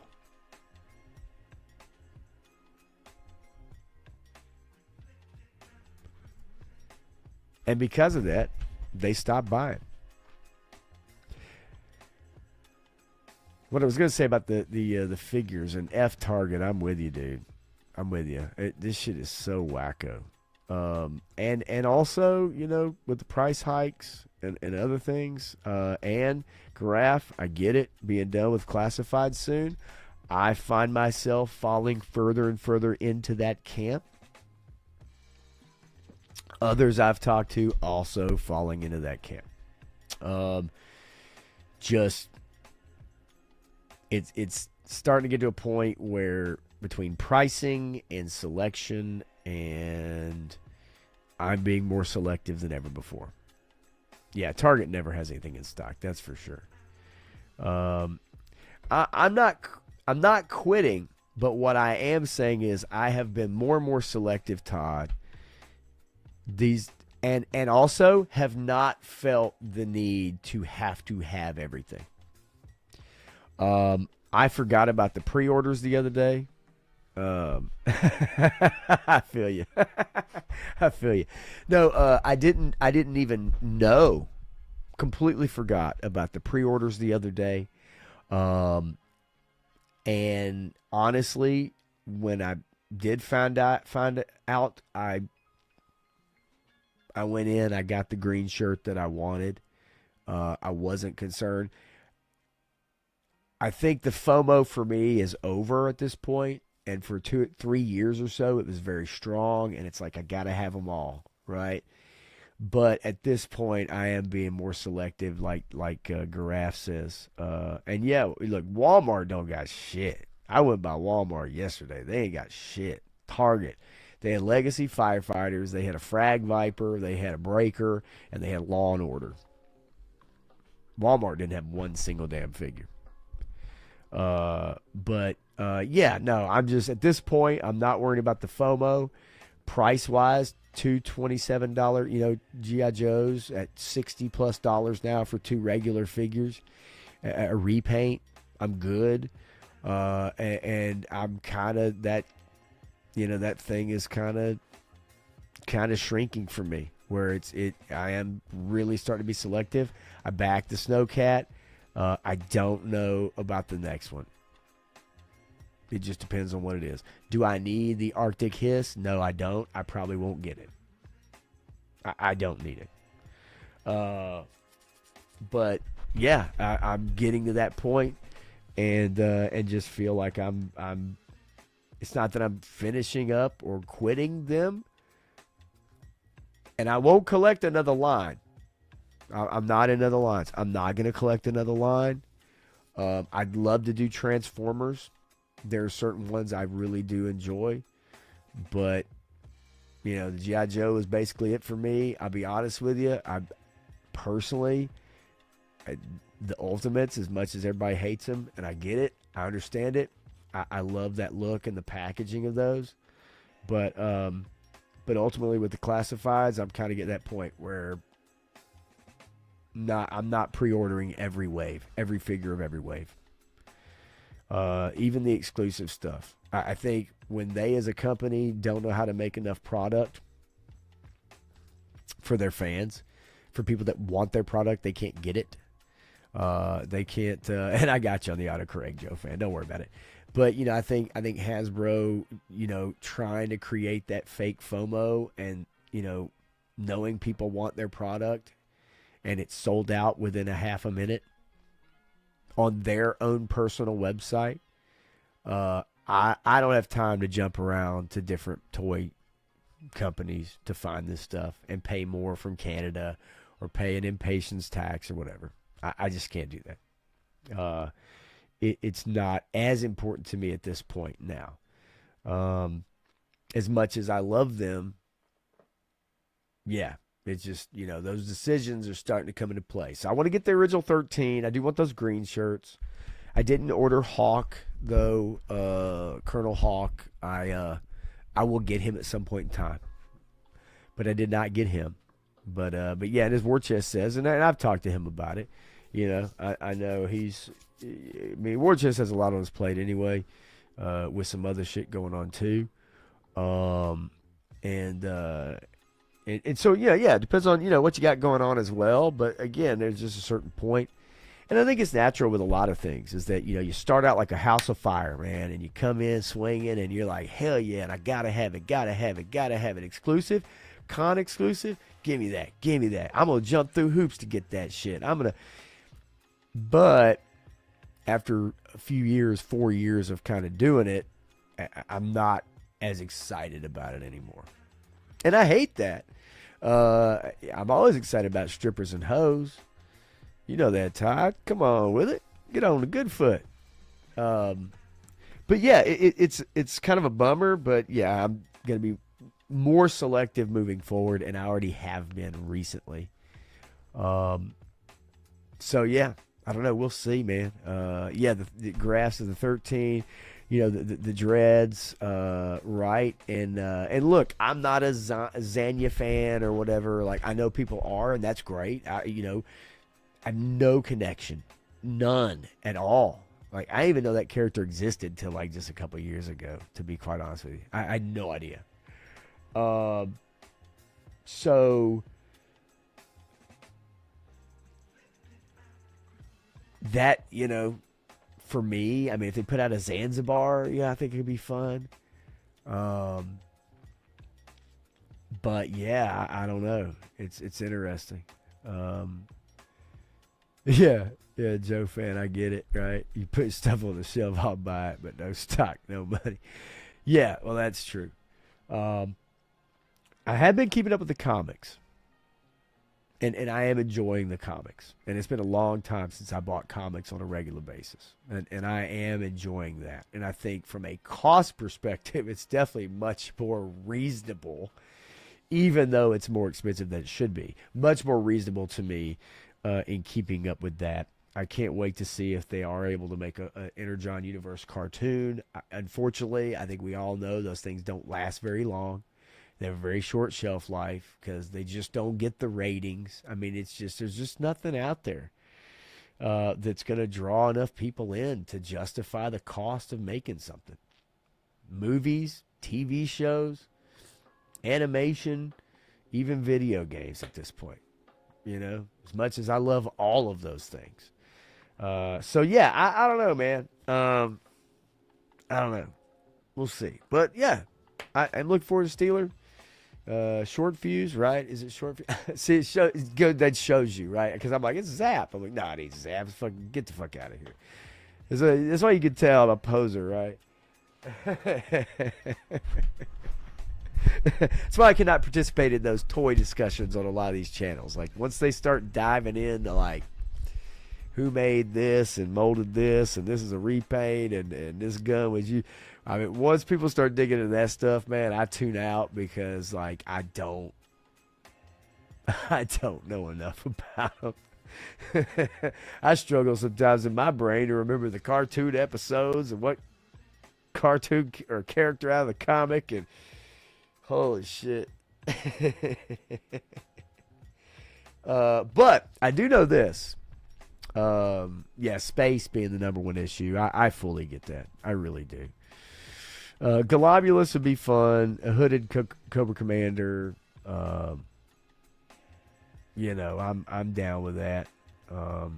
Yeah, Dreadnought, you got a whole shit ton, man. You got a whole shit ton. And the original 155 Joe Fan is fun to do, right? You know what I'm saying? You find them, they don't cost a ton. You can get them in okay condition. You ain't got to pay $10 a comic. You know, that's cool, man. You know, and yeah, right. There is more to life than toys, and that's very, very true. But lest we forget, you know, everybody needs an outlet. Everybody needs a way to just, you know, kind of have fun or cut loose or enjoy things out there, because life is a pain in the ass as it is. And you start getting older, it's like, you know, we obviously have nostalgia for the things that we used to love, but at the same time, it's like you still need an outlet. And so it's, you know, it is fun, you know. I love it. I love G.I. Joe in particular, right? You know, but at the same time, you know, you got to start weighing the cost and what are you getting out of it and how much are you enjoying it, or are you just doing it because you're trying to keep up? I know for some people in the YouTube space, they're doing it because they're trying to keep up with other people who are getting the figures or reviewing the figures and trying to get the views and all that kind of stuff. And so, you know, some people are doing it for that. They may not tell themselves that, but that's the real reason why they're doing it. They're not getting as much enjoyment out of it, but they feel like they've got to do it to you know, make those videos or whatever. And I'm glad there's people out there that are reviewing them. But I'll tell you, folks, I've had more fun watching stories from the toy shelf. Destro is my spirit animal. I've had more fun watching channels like that who don't do reviews, that do lore videos, that do, you know, evergreen content. Stories from the toy shelf is one of my favorite channels by far. That guy's usage of like random internet, like where he's talking about something and he's saying, you know, he shows a random picture of the Golden Girls, but it has to do with like says like golden, or, you know, you'll rue the day and it's a picture of Rue McClanahan or something. I mean, you know what I'm saying? Like the way he puts those words in, but then he's able to take a topic. Yeah, Filipino dude, and he's able. It's a fantastic channel. Like, he is so good, man. I got to tell you, and I'll look it up. I'll show it to you right now. Stories from the toy shelf. I watch this guy every freaking day. Every freaking day. I mean, just look at these videos. Let's see. I mean, let's see. I'll go to his channel and then we'll go right down it, because I'm subbed to his channel. I mean, look at these videos, man. Like, Let's see. Let me get on this real quick. Let me magnify this a little bit. There we go. Okay. Who are Blasters cassettes? Every Autobot tape you forgot about. 2 days ago, 11,000 views. Cobra Commander, what's the story behind the mask? Missing Link, Sunstreaker, my favorite Transformer. Serpentor, you got General Hawk, Cold War Comrades, the October Guard. This is a fantastic channel, dude. And you guys really like, I think they are. Well, he scripts them. I mean, he writes a script out, 100%. Now, you know, his process, everything, I don't know. But it's good. It's funny. Dude comes from a part of the world where they didn't have G.I. Joes, like, just at the ready, you know. Maybe had to jump through some hoops. Some of this stuff wasn't available as a kid. But you could tell he really enjoys the lore and stuff like that. Yeah, stories from the toy shelf. I really, really like this channel. And, yeah, seems like a pretty genuine person doing it. And, you know, he's getting good views. I mean, look, if you're doing videos about G.I. Joe and Transformers and you're getting 20,000 views or 2,000 views or 14,000 views, other people may claim they're at the top of the food chain when it comes to the toy YouTubing world. 11,000 subscribers, 22,000 views, 12,000, 28,000 on a regular basis. This is somebody that's at the top of this sphere. You know, and he doesn't do reviews. So, you know, these are good videos, good thumbnails, good content. They're easy to listen to, man. Like, it really is. You guys need to check him out if you haven't heard. Stories from the Toy Shelf. And then, obviously, Destro is my spirit animal. Is another one that you guys obviously know. I'm also subscribed to, and this guy makes evergreen content, ranking 1983. 15 scariest G.I. Joe figure characters, 44,000 views 10 days ago. That's somebody that's kicking that ass. 4 weeks ago, 51,000 views, The Mythology of Silverhawks. 57,000 views, Mythology of Thundercats. You know, 29,000 subscribers, only 135 videos. Folks, I will show you something. I have 191 videos and 200 subscribers. This dude has 135 videos and 30,000 subscribers. So that just shows you if you put the effort in, you can bump those numbers up and you can get people watching, right? And these are people who are putting in the effort. They're putting in the time. They've struck a nerve. They've struck a chord. People like it. They enjoy it. And they know what they're doing now. They have a way. The font kinda, right? The black background. You know, I'm gonna tell you something, man. I'm gonna tell you guys something what I feel about buying subs. I'll make my opinion known right here. You guys can tell everybody. I don't give a fuck. It's a tool. It's out there. And if you want to use it, I don't give a fuck. I don't give a fuck. I think the whole thing about buying subs has gotten a bad name from a few people that we know because they feel like, for whatever reason, it's a form of chivalry or a form of, like, you know, doing it the right way, whatever the right way is. I'm going to tell you something. It's a tool. It's a way to advertise. It's a way to put your shit out in front of more eyeballs. You can buy subs. That doesn't mean shit. Because subs don't mean shit. Right? It's engagement. You know, are people commenting? Are people watching your videos? Are they sharing it? You know, people can sub all day long, but if they're not engaging with you, then it doesn't matter. There are video game channels out there that have 400,000 subs, 700,000 subs, and every video they put out gets like 10 comments. That's a dead channel. That's a dead channel. So to me, I don't give a fuck. I don't look at the whole buying subs thing as some dirty fucking thing, right? As you know, as you said, like sometimes you have to get your hands dirty to get cheated. Dreadnought says those same idiots defended Riley, or at very least, you know, stayed. Funny things people speak on, stayed silent. Yeah, look, I'm with you on certain silent things and all that shit. There's no defending, you know, right? There's no defending some of that shit. But at the same time, whatever. I'm telling you guys, I don't give a fuck. If you go out there and you buying subs is called advertising. Businesses do it every day. You know what SEO is? Search engine optimization. You pay thousands of dollars to get your name at the top of the Google page, the #1 Google page, when people search for pest control, or they search for handyman, or they search for whatever. And if you're willing to pay enough, then a company can put you at the top of the search engine to where you are the first hit that comes up, and people are more likely to click on the first hit. Now, if you provide a shitty service, it don't matter where you rank on that fucking SEO on Google. People ain't going to use you, and they're going to spread the word around that your fucking business sucks.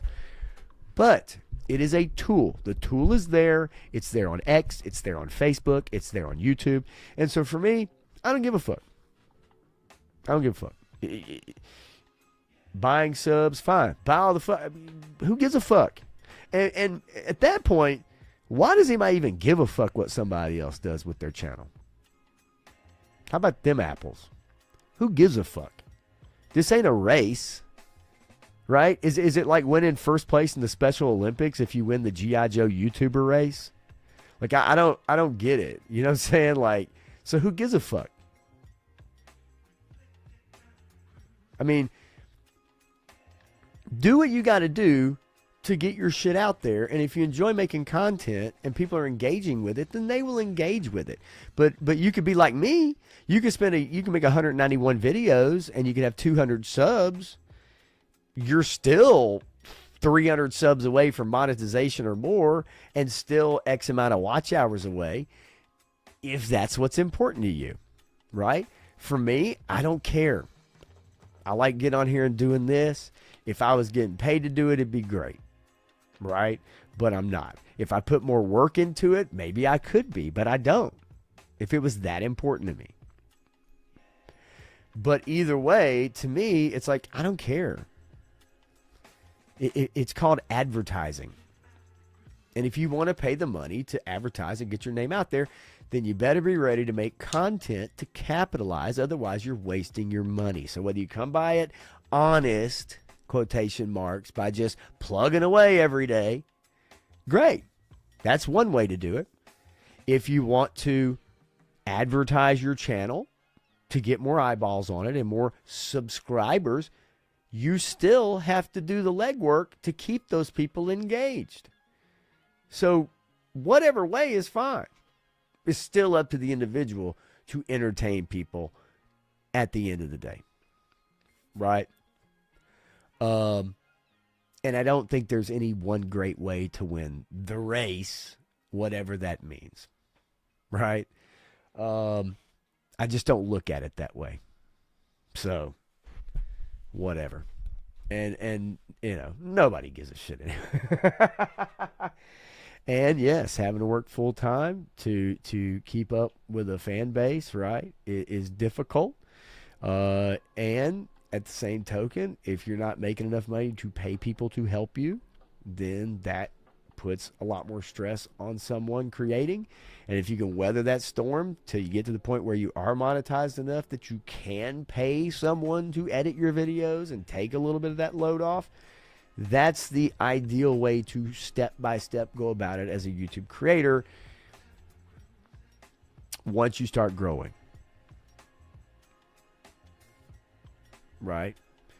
YouTube should just sell fake subs to members. I feel they're missing out on extra cash. Basically, have people pay them money to have the algorithm love their channel more. Yeah, bottom line is that there's all kinds of ways out there to try to, get your name out there. And I mean, you could toil away forever and ever making videos with very little feedback and low engagement and just keep doing it and keep doing it, or you could get your name in front of more people, and because there's more people seeing it, maybe you get more people that like what you do, which in turn gets you more engagement. I don't think there's anything wrong with that. I really don't. This high and mighty attitude of like, oh God, how dare you, buy advertising. Like, fuck, man, this is America. Get out of here. I don't give a fuck. Right? I am tired of the AI voice. And as I mentioned it earlier, like AI slop is ruining YouTube right now. It's ruining creators' income, actually, is also what it's doing. It is ruining creators' income because you have people out there from India and other third world countries who have a channel and they are stealing content and they are doing shorts. And they're just blatantly ripping off other people's shit, and they make 1, 2, 3, 7, 15 channels, all putting the same AI or same chopped up short slop out there, and it's just fucking everything up. And now you don't see the big advertisers. I have YouTube Premium, so I don't know. I don't see ads. But for those of you that see ads, you're probably not seeing the big box store ads. You're not seeing Target or Walmart probably, or you're not seeing like the big companies adding.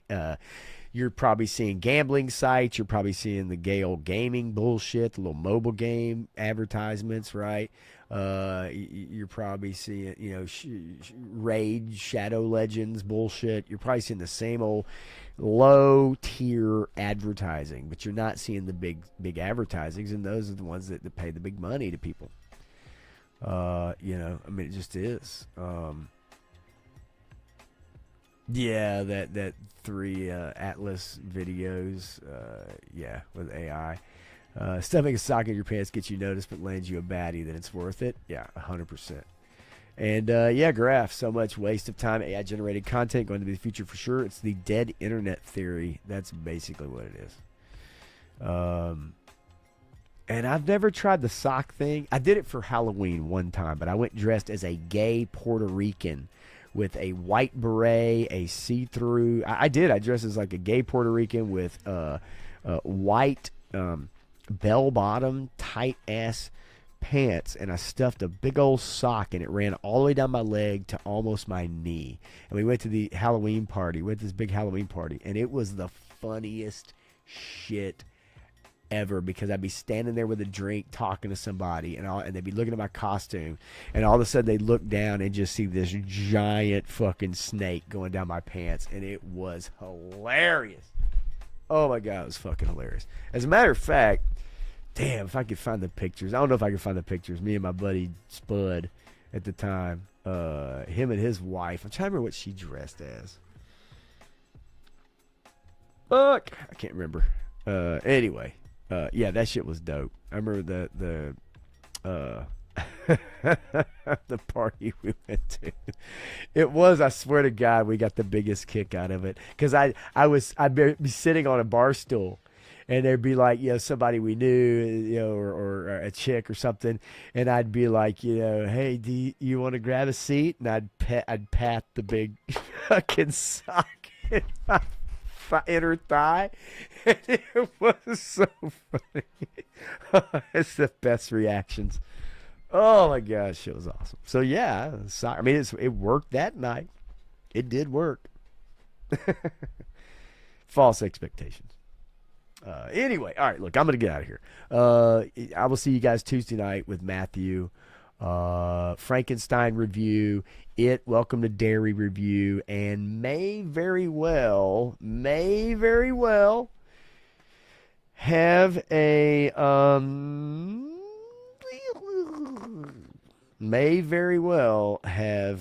Predator Badlands. May very well have a Predator Badlands review for you guys as well. If I can get this thing to cooperate with me, my tablet. But anyway, so good God Almighty. Well, anyway, so yeah, I'm going to get out of here. But yeah, so all of that on Tuesday night. I will be doing a live stream with my cousin. 3-star draw on Wednesday night. We do not know what the topic is yet. Yeah, we did kind of go everywhere, didn't we? But anyway, yeah.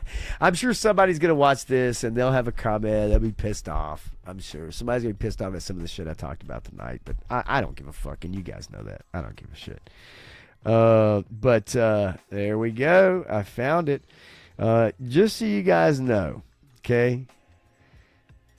If you want to watch movies and you don't want to go to the theater, there's a little place. Just get creative if you want to watch some series. You know, if you want to watch series, there's places you can go to watch series. .bar. But anyway, that's my advice for you. Have fun. Got to close a lot of you got to close a lot of tabs, but you'll get to what you want to get to. I promise you. All right. Anyway, I'm Pod Blender. I will see you Tuesday night and Wednesday night this week. Y'all have a great night, man, and really appreciate you guys hanging in there with me tonight. We did get all over the place, but who gives a shit? So long, gay boys!